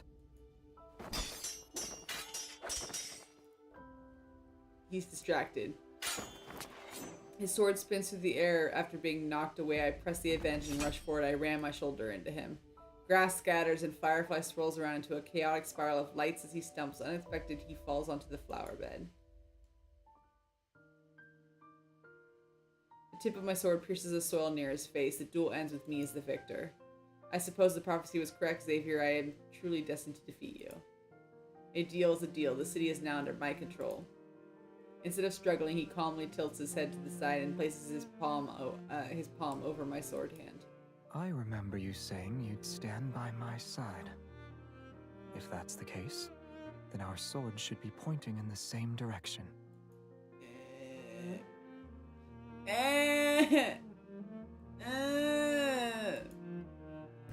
You still haven't told me who taught you that move. Me, I taught me it. From my memory. Dissatisfied with my evasive answer, he brings that up again. Yeah, see, now I'm being evasive. I don't have any room to frickin' talk now. I don't know. If you've never seen it before, then I can only guess it's unrelated to you.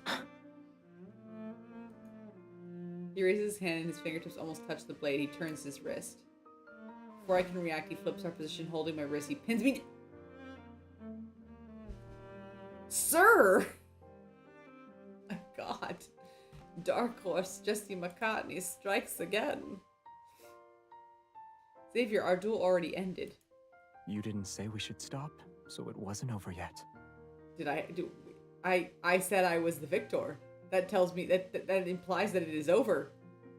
Clarity is king here on this one. Come on, I was really clear. Oh my God. Dark Horse Jesse McCartney is instead of backing away, he leans in. His nose almost brushes against my face. Oh, he's going. I taught you that move.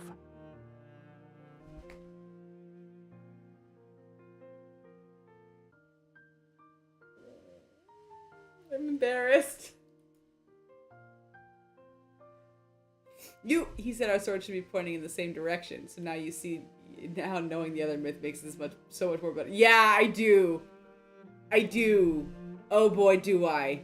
You definitely had to, like, you're right, I could have played this all the way through and it still would have been cute, but like, it does not have nearly the amount of oomph without the last myth. I also said that soft-hearted individuals cannot become a ruler. I should have gone all out. Can I claim my prize now? Depends on what the prize is. I push him away. I'm about to stand when a kiss suddenly lands on my forehead. Oh, that's cute. That was decidedly more chaste than I thought that was gonna be. You'll hit me if I do that? Oh, look at the pout! I'll do it more often then. I won't fight back. Why do I do not believe you. You will fight back. You are dirty. You fight dirty. I know you. The same way before you get to the main story, Rebirth 1, you should watch Zane's Myth. Okay, I'll watch Zane's Myth before then. Like I said, for the next couple rounds of streaming, we'll probably just play myths for a bit. Just so I can get caught up on what all these boys are about. On the way back, he carried me on his back in silence. His figure seems to hold up the entire night around us. We still haven't done the scene that was played in the trailer. He's willing to tell me stories about his past this time. So how wonderful was this forgotten queen? Very. Maybe you're the only one who thinks so. Many of Philos's myths and stories exist because of her. Really? She issued an order that forbade anyone from entering that man-eating forest. She offended the entire Council of Elders. Sacrificing yourself is a simple matter. Bearing condemnation while walking into darkness is not. Perhaps the Mad King, condemned by all, is the person who can save Philos. Remembering the rumors I'd heard from those little revenants, I gently tapped him on the shoulder. A book said he refused every marriage proposal that sent his way. Is that true? What do you think? Yes. Holding back a smile, I run my fingers along it. I did not hold back the smile. That was definitely a smile on my face. He's not even in my main or my top 3, and that was a smile on my face. That was cute. I run my fingers through his hair. I mess it up before slowly combing my fingers through it to make it neat again. How can you? Look at that mop. It is not neat. This is the tree of life doesn't exist. Will all of us be unable to return? I catch a glimpse of fleeting sadness in his eyes this time. Damn it, this yawn. If everything must fade away, then I wish I could stay in this moment forever.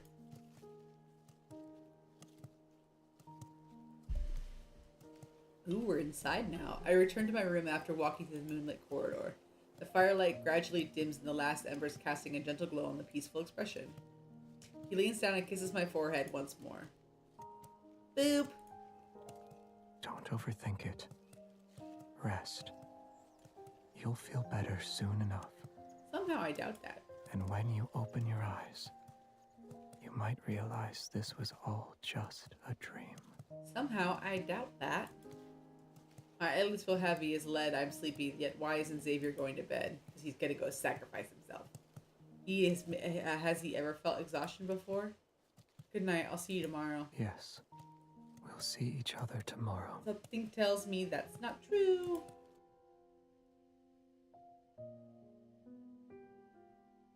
I recognized you the moment I saw you.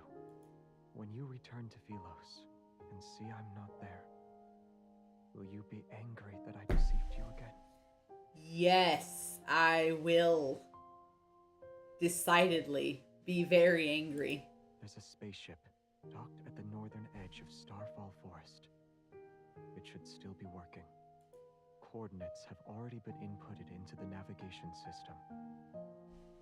You can leave if you... It'll take you to that beautiful little planet. You predictable son of a bitch.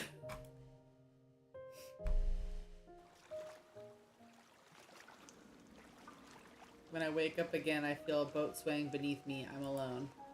An elderly ferryman sits at the stern. There's a dull ache in my heart and a memory is a blur. I don't know who I am or where I came from. I look around, the river, cave, rocky shores, everything is unfamiliar to me. Where am I? Who are you? I look at the ferryman, I feel like I know him, but I can't remember who he is. Your teacher. Once you cross the boundary between life and death, the rest of the journey is yours to walk alone. Okay. So for some reason, I'm clutching an oddly shaped fragment. It emits a faint glow in response to the energy flowing from my heart. The boat enters a narrow cave passage, the sound of water droplets echo and strikes my ears.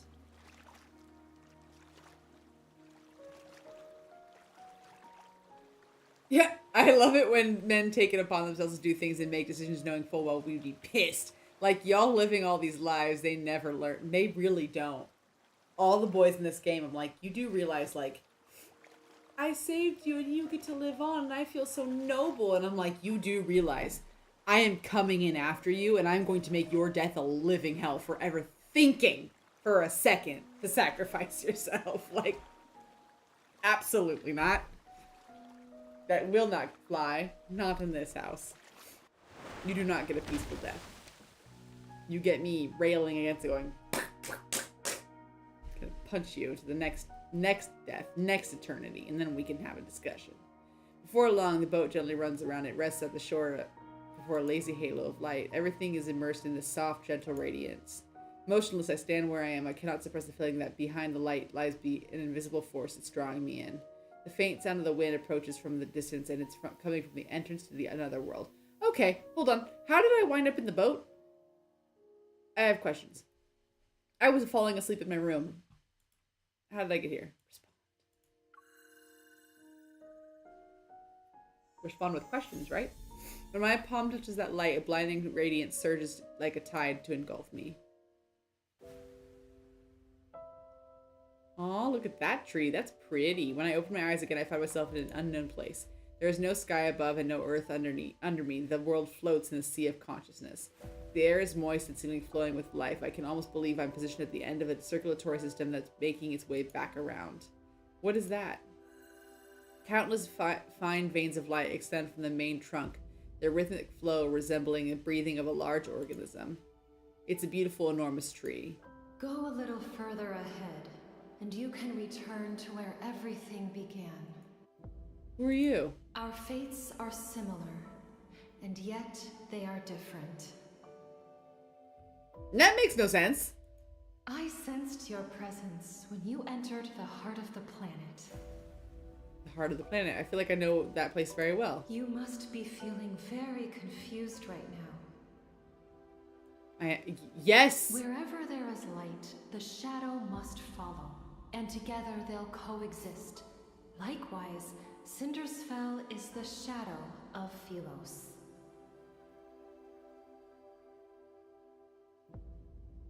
I'm so confused. It is also a failed possibility that continues to expand. So Cindersfell is heading towards its destruction too? Why am I here then? Just like how you saved Philos, you possess the power to save the city of Revenants. Old memories wash over me. I sat on the throne and waited for a long, long time, but my knight never returned to me. They told me the only way to save the planet is for me to walk into the heart of the planet. But if I willingly become nourishment for Philos, then why do I still feel pain and loneliness? Was I not prepared to be sacrificed? Was I waiting for someone to find me? But this time I refuse to repeat the same mistake.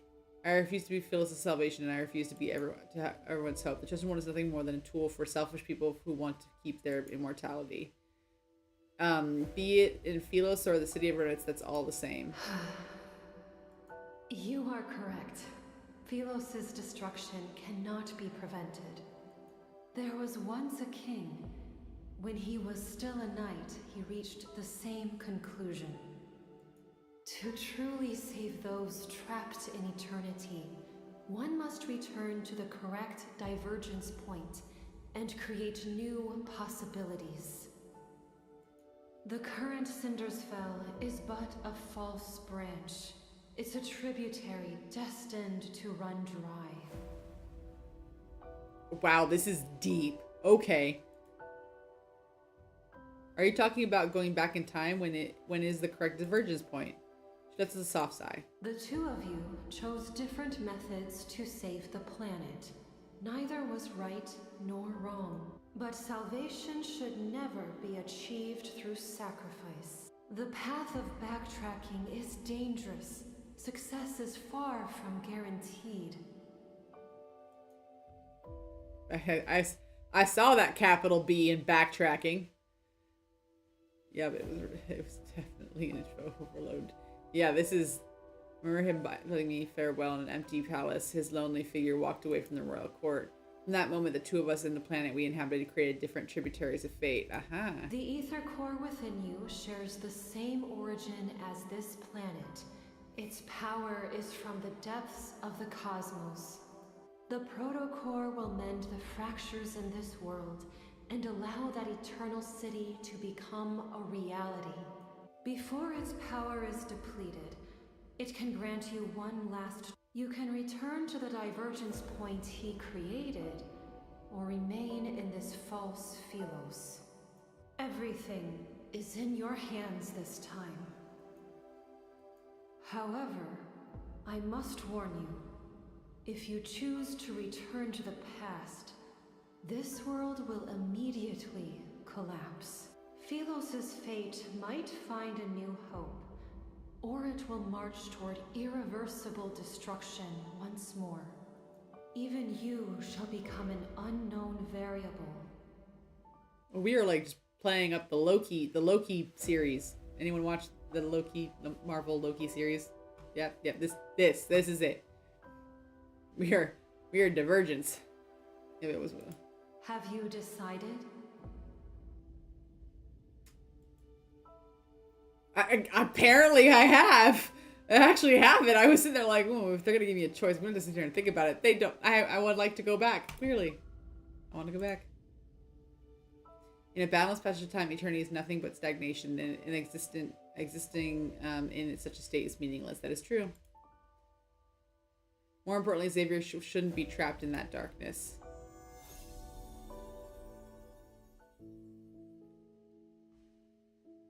The light fades and I feel my body become solid again as I return to the entrance of the cave. I come to my senses and look at my hands. They're gradually becoming transparent. Does that mean this world is collapsing? The ferryman waits silently at the cave entrance. Only when he sees me emerge does he smile. Go. You've made your decision, and I'm certain it's the best one. Oh, thanks, teacher. Look at that. They just said it. They just flat out were like, look, it's your teacher. My dear child, I have always been proud of you. And you've been through so much. As your teacher, I owe you an apology. Yeah, you do.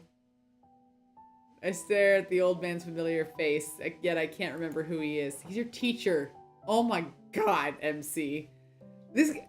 I know we're supposed to suspend disbelief and kind of go along with it, but sometimes when games do this, I'm like, okay, but you gave the audience this information, so now it's in my head, and now I know, and now I feel like MC is stupid. And it's not. We're playing wibbly wobbly timey wimey. They have to do so. Like, there has to be a happy medium in this game specifically, but sometimes in other things when they do that, I'm like, okay, but you gave us this information already. He says nothing else. He hugs me before giving me his oar. Wait. He doesn't stop, nor does he look back as he walks into the river. The waters lap the shore and wash away his last footprints. MC is the special child. She's the special. The small boat rocks back and forth as it sails along the inky black river.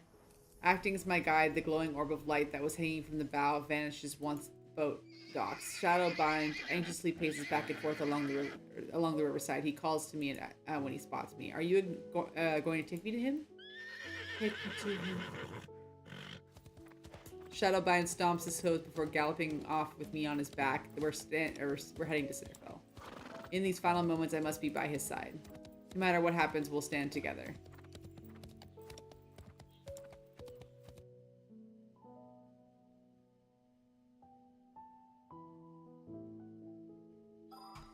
Well, one more. What's it gonna take? Let's do it. Yay.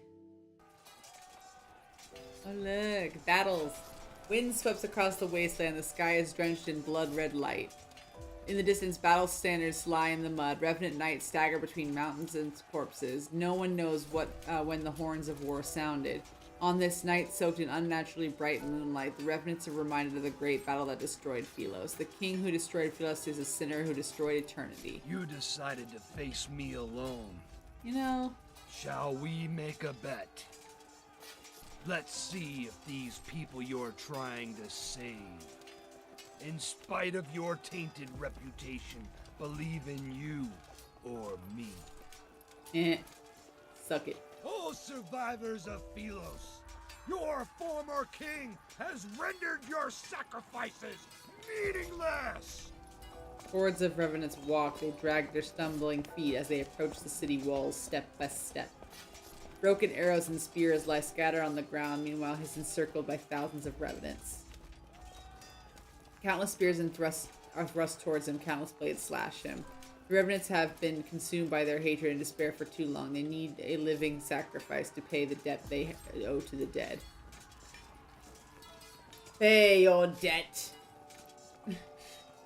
Again, we're thinking of Aragorn and the City of the Dead here. This is the memory that is coming to my head. Yet Cinderfell was never meant to exist. It doesn't belong to the living or the dead. The light blade that once protected the kingdom has transformed into the dark blade that slays the dead. Before its collapse, he entrusted the Protocore to me along with Philos' last chance of survival. From that moment, I was the only person who could access the divergence point and return to Philos. Yet he would remain trapped within this madness in eternity's embrace until the apocalypse arrives. The massive sword roars as it slashes and cuts and impales one Revenant soldier after another as they lunge toward him.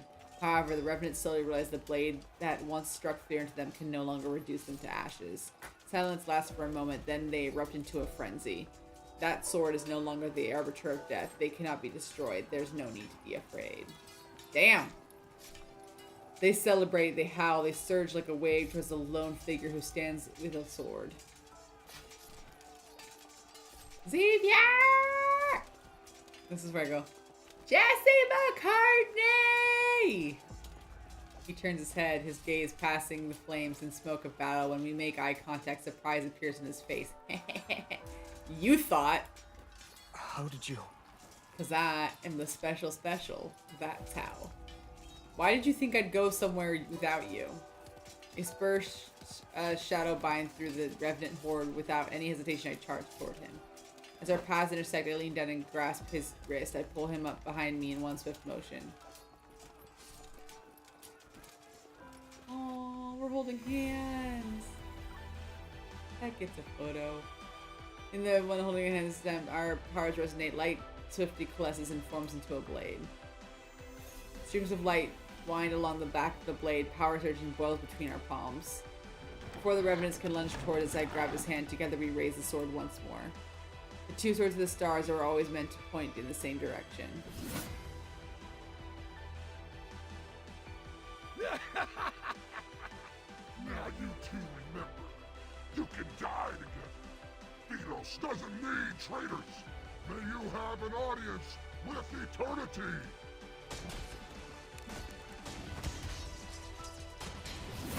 The great sword delivers a mighty slash. The wind howls and the very fabric of reality shakes. Amidst violent tremors, a rift splits open in the sky. Countless golden rays rain down and slice the dark clouds like sharpened blades. Phelos' apocalypse shall descend at long last. The light! It's the light! It's the sun! We've returned to Phelos, our salvation! Wah, wah, wah, wah, wah, wah, wah. Look how that happened. We're in the salvation. The sunlight is akin to a torrential downpour after a long drought. Delirious with joy, the revenants raise their heads and race towards a small hill that formed by piles of armor. They're desperate for it to be the first one to touch the light. It's so dazzling and brilliant that it's impossible to look at. The revenants are forced to close their eyes. The black armor covering their bodies starts to crack. It happens at once, but then there's another crack and a third crack appears. Crystals rapidly spread across the sky that's touched by light. They reach their shoulders, chests, and arms. It burns! Sorry. I don't know why I find that funny, but I'm like, you kind of asked for it. Monster has become a monster. No! This is a wanderer! This is the price they have to pay. Their faith that forged from lies, a pilgrimage built upon flesh and blood, all of it leads to an even more absurd death. The overwhelming flood of light knocks them down and breaks them. I am going to fight wanderers for the rest of this game and be upset because I'm realizing that they are the sacrificed people of Phelos, and that just hurts on another level. I mean, y'all wanted the light, so yeah, exactly. In the distance atop pile of armor, the lone figure remains. He sways as if he's about to fall, yet he struggles to stay upright. Eternity of Phelos! It cannot! It cannot! The body which channeled the power of countless revenants is like an arrow that ends in its flight. However, it stubbornly maintains its massive spectral form. In his despair, he turns only to see a light blade tear through the heavens and rush toward him with an overwhelming force. Light blades devour heaven and earth. Time seems to be freeze for a moment. Then there is silence. Shadowbind, who's beneath me, vanishes as I'm about to fall to the sharp spears below. A hand grabs me. Xavier! The radiance of the sun and the moon emanates from his body, yet a heavy blade in his hand can no longer be lifted. The world falls into silence, only he and I remain. He kneels beside me, he silently looks at me. He opens his mouth as if he's trying to speak, but he can't utter a single word. He's tired. I realized for the first time he said my name since I arrived in this world. It's been a long time. It's been a long time. Oh, he says that. Keep missing that. It has, hasn't it? Long time no see. Hey. I mean, y'all. He swipes away the tears from the corner of my eye, yet more replaces them at a quickening rate. Soylent Phelos' people.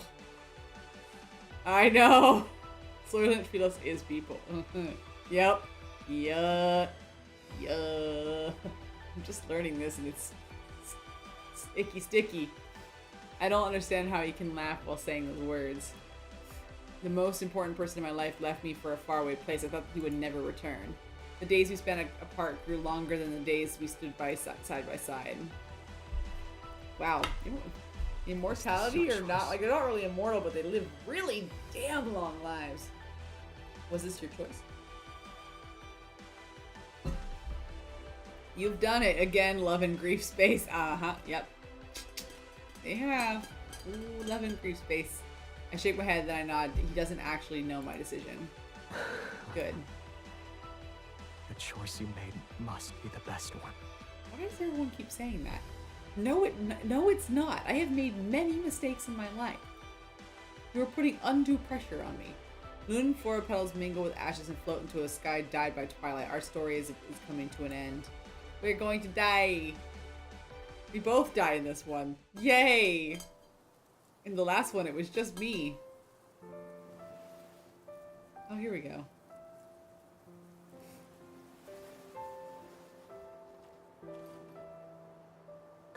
You said my shoulder was cold and a hard pillow, and yet you slept for so long. Well, yeah, it's cold and hard. You're wearing armor. This one?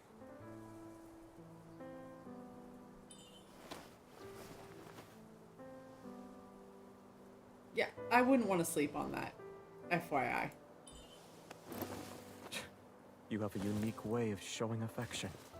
Oh, his hair looks blonde again. I'm just testing.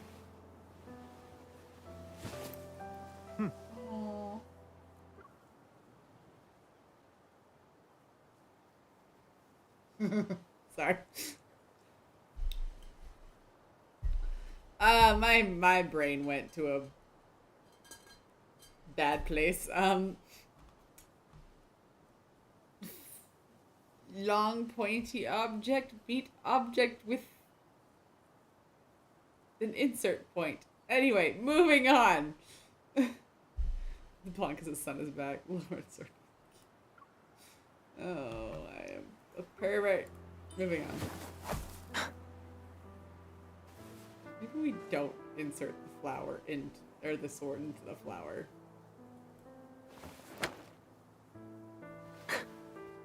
It needs time to adjust to its new master.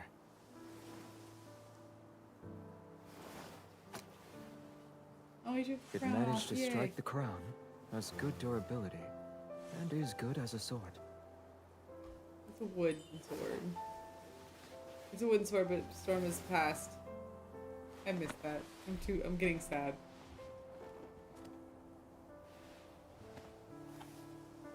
We don't need it. You're reunited. Looks like you've been enchanted. You miss it already? Of course not.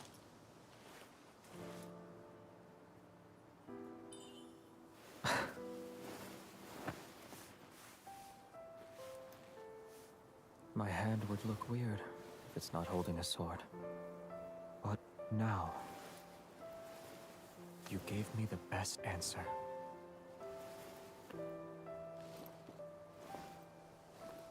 Aww. Here, what should you do is stop playing.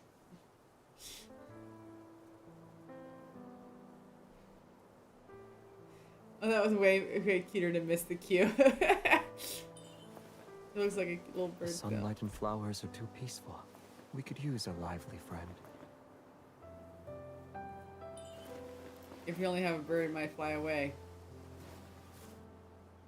Make another one.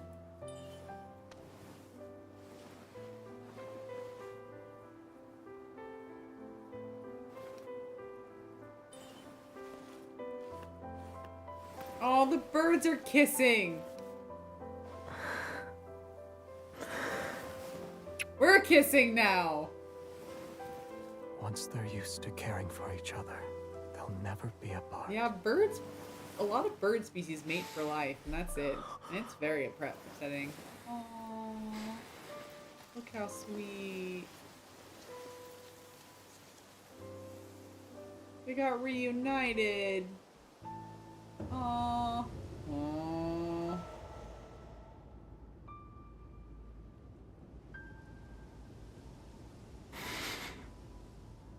Why did that get so dark? No. No! We were doing so well. They had died and gone to heaven. What the fuck? Excuse me, what? What happened? No. No, back up. Back up. We already died and left and went to the good place. Why are we now in the bad place?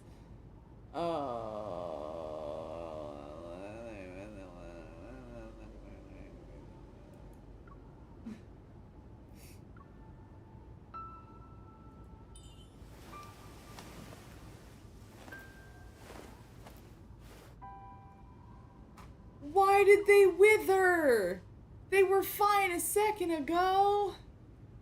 Ah, no. No, I don't like this. You're taking a picture because it's pretty. Okay, we're continuing. It was in their heads.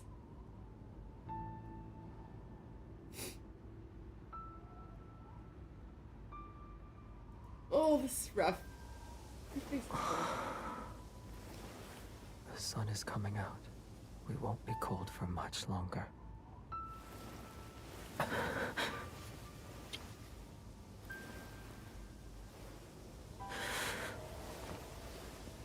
We'll always be together.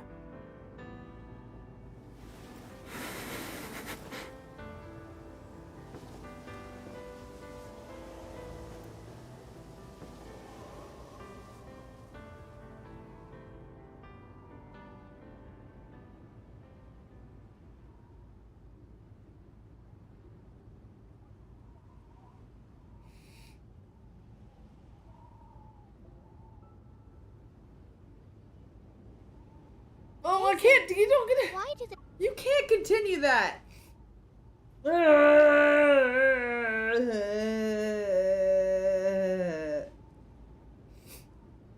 Okay. The knights always say, "May Philos prosper and eternity's divine gaze." Is it because we have very, very long lives?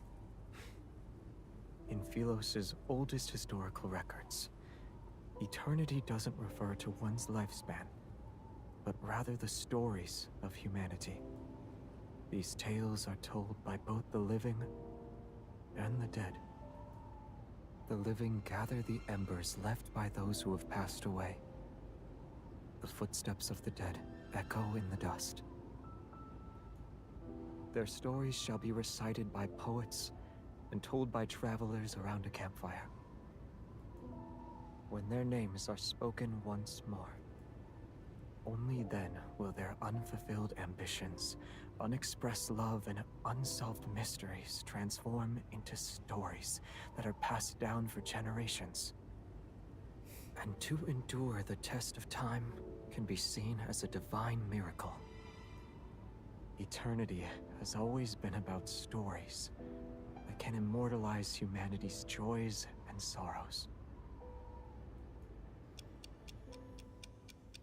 That was oddly poetic. As soon as I let go of his hand, the world is released in some kind of constraint. Everything begins to move backward. My conscience plunged once more back into that familiar darkness. But a beam of warm light gently lifts my body. In the rapidly flowing river of time, I witnessed many miracles I've never seen before. The tree learns to stand again from the scorched earth. A bird breaks free from the mud and takes flight. All that wilted flowers with faded color return to the hands of knights rushing to meet their beloved. Tiny life regrows in the magnificent tapestry of fate. Time radiates outwards with countless pathways leading back to the past, until everything slows down once more. At the very last moment, I hear a gentle voice speak. Thank you for choosing him. You're welcome.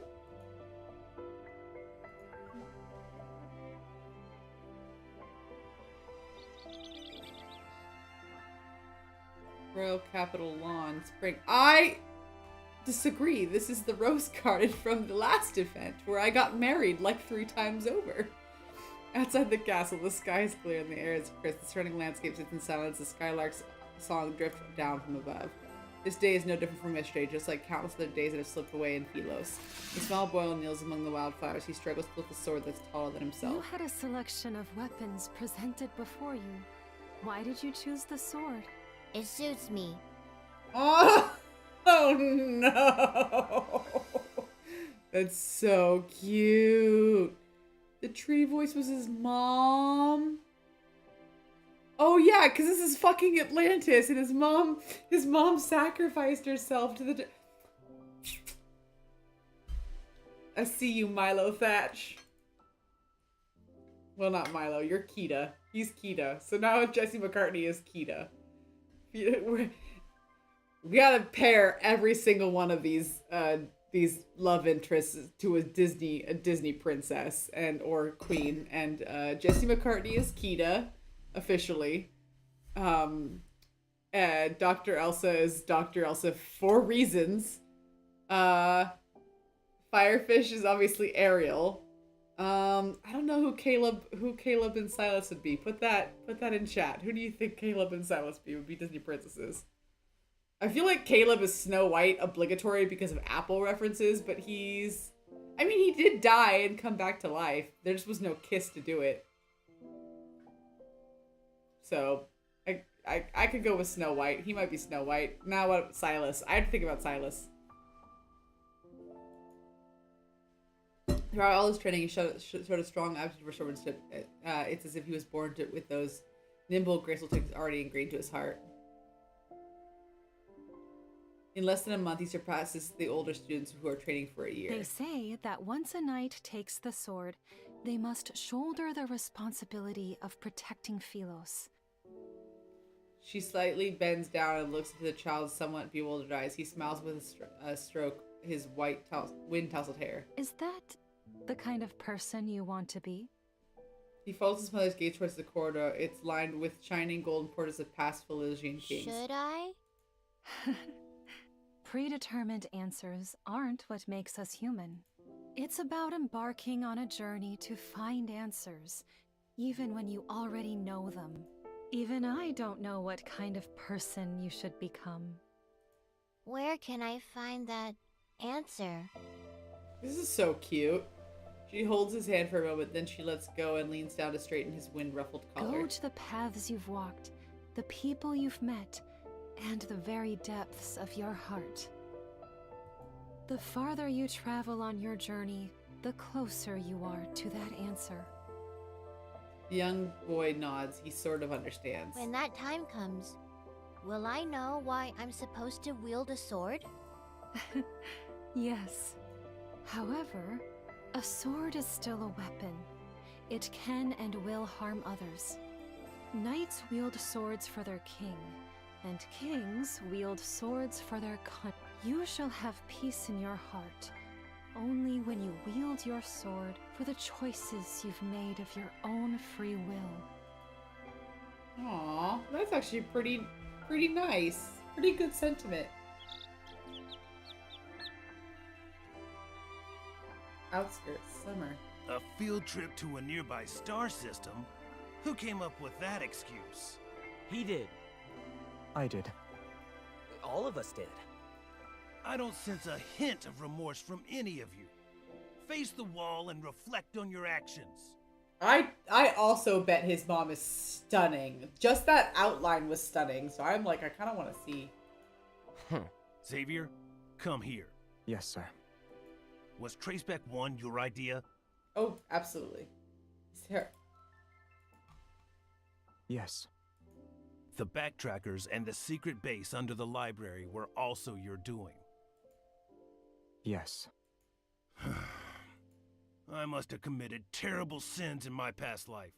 How else could I have ended up teaching self-righteous fools like you? Wanderers have gnawed this planet inside out. Why are you pretending you can't see it?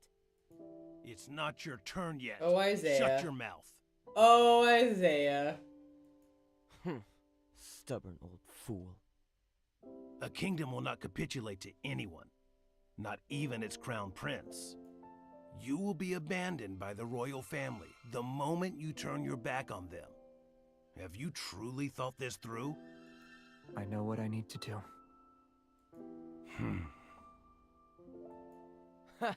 I guess Xavier thinks he's some kind of savior.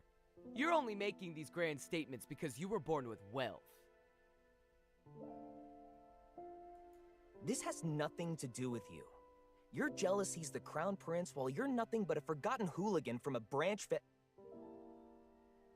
Okay, politics. Oh, I see. Is it because you lost to him today? Matters involving the royal Jeremy. family do not concern you, peasant. You have no right to criticize us. Oh boy. You... Boys. All of you are so... Can you put the arguments aside for once? Or am I the only one who actually wants to embark on this voyage? Oh, Soren. Nearby, their friends look down at the family with a smile and records the umpteenth quarrel among the backpackers in a knight's handbook. Even when they first settled on this name, they were almost ready to brawl because they thought it wasn't catchy enough. You're a third-rate duelist with a fifth-rate card deck. I love to call back to the other characters. Yeah, me too. He feels as if the river of time's endless flows has come to a standstill. The chirping birds, the drift clouds, and the wind gently rustles the treetops seemingly freeze. He turns around and gazes at the green fields at the foot of the distant mountain. For some unknown reason, he thinks he hears someone calling his name. Yeah, under the dappled lights shifting through the leaves, there's only one fruit that has fallen. That brat hits too hard. Oh, I almost forgot. I won't tell her about the backtracking. Don't worry. What happens between us doesn't involve you. You... This is what I get for trying to be nice. Yeah, be nice to Jeremy. He did nothing wrong. Autumn. We're just going through the seasons here. To go. While I Silverclaw. I heard them singing stories about you. You always worry that you aren't doing enough. But you're a good queen. You always will be. Aww.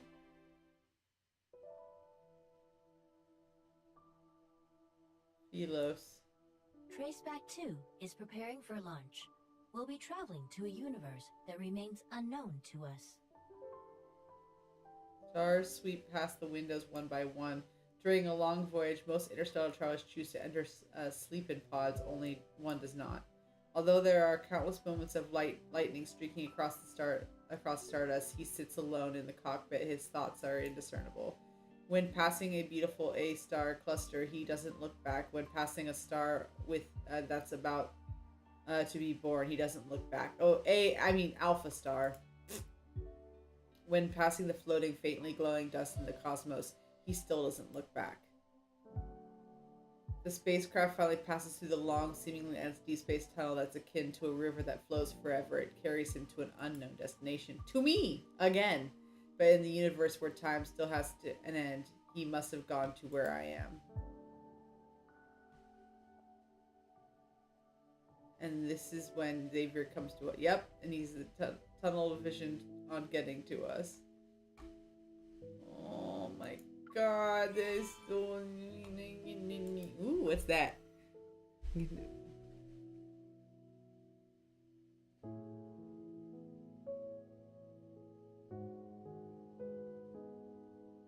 Oh! What the fuck was that? I'm gonna go put that in my room. Eternal Bound. Oh my god, this is fucking depressing. Well...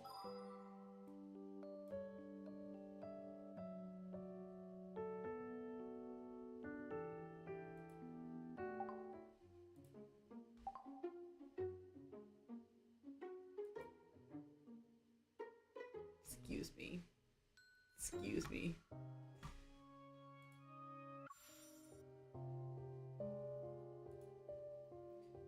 Give me him.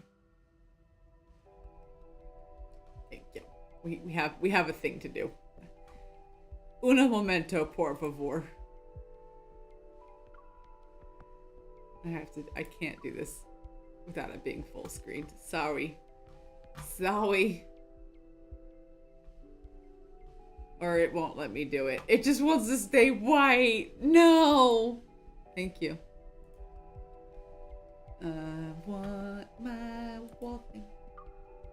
Ooh. Yeah. I've got some things to add. Hi. Hello, this is my Xavier room. I spent like one full day just sitting there like making rooms, which probably wasn't the best use of my time. But I did it. I did the thing. Yeah, that can go over here actually. You go over here. There's not much over here. Boop.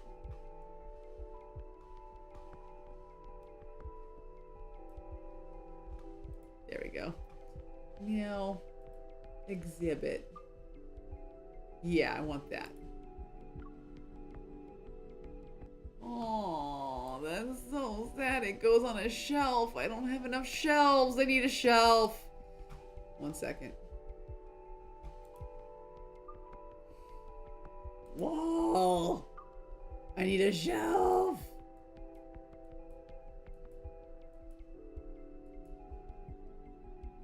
None of you are shelves. That doesn't help me. Oh, some furniture, you dummy. That's why. I want one. Just the one. Not that one. Too long.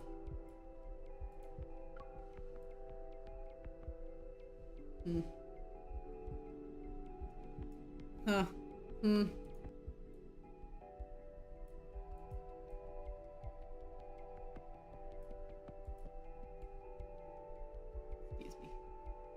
Excuse me. I'm busy. I'm busy. I've got to do this. Nope. Give me the thing. Thank you. Nope. Not down for enough.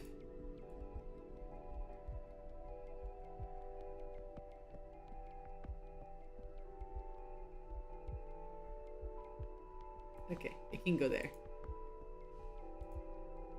It's so sad. Wait. I want like a smaller shelf. I want one that's like teeny tiny. Yeah, hold on. Excuse me. I gotta just move that. Move that. Move that. Move that. There you go. Yep. Yoinks. There we go. I was like, I want it special. Special. Just for this. Just this one thing gets its own thing. Depression. There. I've solidified my depression forever. Oh, I get a plant. Nice hanging plant thing. Where can I put a hanging plant thing? I can put a hanging plant thing over there. Wait, where'd the hanging plant thing go?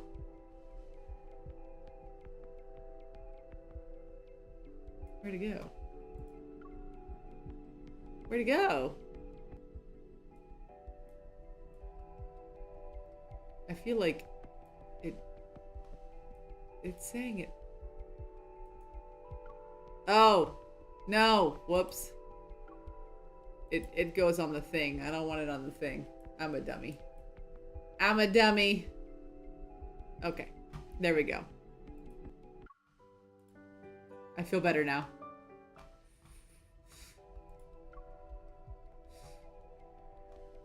Oh my god. Anyway, sorry, I was ignoring good chat for a second. I had to focus. Oh my god. Yeah. Yes, it is Plushytopia. I always have a display, so like, let's go from left to right here. So I have, this is my Xavier room. And it doesn't let me go all the way over there, but there's like the window. Like, I act like this is a window, and then I have like my little shelves. Aww, now they're both interactive. That's so sad. But I have my little shelves with the plushies we've collected. Or I've collected, because he's terrible at that stupid game. And then I have his little face, because he's adorable as Jesse McCartney. And yes, I think I spent the least time on his, but his is definitely the room with the like least attention. Or the least amount of stuff. Because everybody else's is like jam-packed. And then this is Xavier's, which is like got the windows and it's very fancy. I don't have many pictures I took in this picture studio, so I don't like, I have just his card pictures in there, but his room looks very fancy yet also very white and stark because he's Elsa, and that makes sense. We have not caught much plushies with him, so not much there. But he's got some stuff going on. He's got a beautiful, beautiful room. That's my room with him. Then there's Raphael. His is very pink. Yeah, I was like, oh, I remember this. His room is very pink. So we have a wedding photo. Me and Raphael have our wedding photo. And then he's got a very pretty room as well. Lots of plushies that he mostly actually grabbed, shockingly. Where he'll let me grab if he lets me take the damn thing from him. But his is a little bit messier. So like I have this one. I've also got a little face squish of him. And yeah, this is still my favorite Raphael card, hands down. Like dancing in like a thunderstorm on the beach. In like, in like a European country. Going from a castle. It's like, no, this is, so that's why that one gets a nice little frame. So it's like, I love that one. We have this. We've got some pictures. So Raphael's I'm pretty proud of all of these. I literally spent like a whole day just decorating these rooms. I have seen the new one where he looks like an art professor. I'm excited to see what the story is going to be about. This is my Silas one, which has the most shit in it. It's very gray, but we also have the flowers. We also have our wedding photo here, which I really like. I have a couple wedding photos with Silas that turned out pretty good. And another day was spent in the Glint photo studio just taking pictures. Look at us, we're so happy.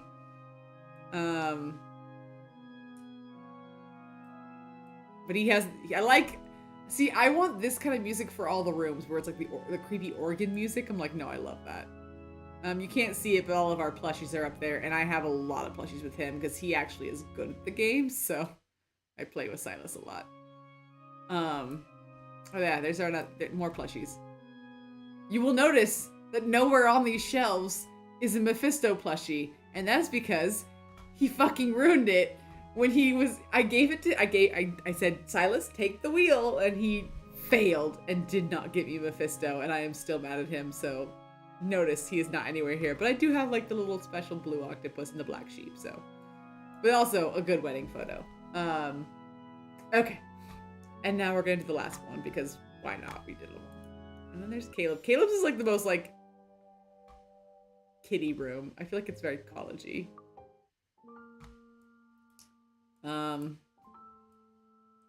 This is Caleb. We have this nice little window. Like, look at all these little planes. It's like it's a child's bedroom. Let's be honest. But I have like our little photos, and then we have our wedding photo as well. Kind of the same pose as we had with Silas, but I digress. This room is very sweet and cute. Little photo. And he also has a lot of plushies. And then little pictures. And then I just realized that this flower pot went behind this window, which it's not supposed to do. But yeah, there's the window. Yeah. And those are my rooms. Hold on, I gotta check. Hi, Caleb. How's it going? All of these boys are making me depressed. I can't look at one and be like, "Aw, like at least you don't make me sad," because that's not true. They all make me sad. Hands down, depressed, very depressed. Depression, have so much of it. Don't know what to do with it now. Oh, that plus Sandman season 2, and like I'm pretty sure Gilded Age season 4 is gonna, or sorry, 3 is gonna end on a down note. Like I just, like we are just.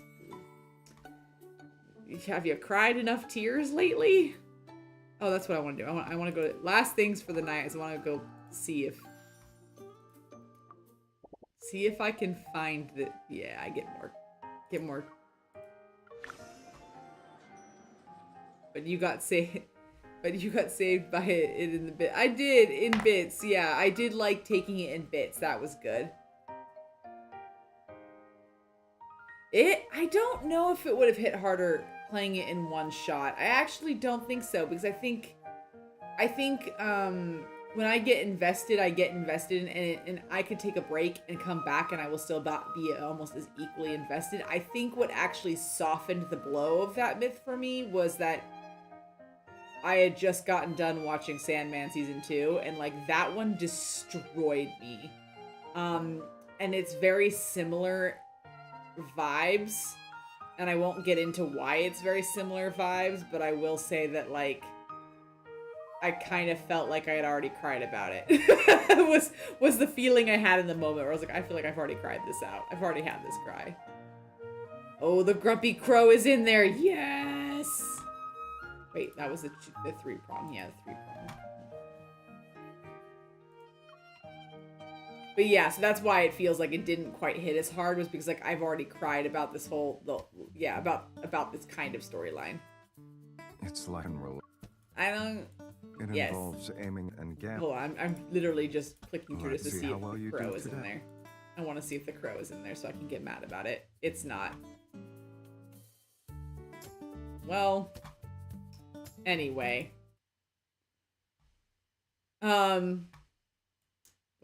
Before it gets mad at me, because it will tell me I have a time limit. Give me the fox. Wow, what a night. That went way long. I was only gonna be on here for like an hour, and I've once again been on here for, 3. So, that happened. But thanks for joining me for the end of Xavier's Myth. Like, that was so sweet and so sad. And I don't know what to do. Like, God, he's so cute. And I feel so bad for him. And like, I still don't excuse him not telling me shit. But like, I do feel pity for him. And it made me so upset. I don't know what to do. Anyway, we're going to go ahead and sleep on that. But thanks everyone for joining. I will be back on hopefully Saturday. I am not convinced I will be. I will have to post in the Discord and let you all know if I'm going to be back. Because it, again, depends on if I'll have internet. I should have internet. There shouldn't be anything wrong with that. So, you know, jury's out. But if I do, I'll post in the Discord if I'm not going to be able to make it. If not, otherwise expect me Saturday for a little bit of a streaming. I don't know if I'll have all my equipment either, so it might be like one of those like really like rough streams where it's like we're just gonna go off what I have on my laptop, and you know that'll be that. So anyway, hope to see you all there. We're gonna start the Zane myths, I think, and that will be what I end up doing. All right, thanks everyone for joining. Have a good night, sleep well. Hopefully the rest of your week is amazing, and I will catch you on Saturday. All right, bye everyone.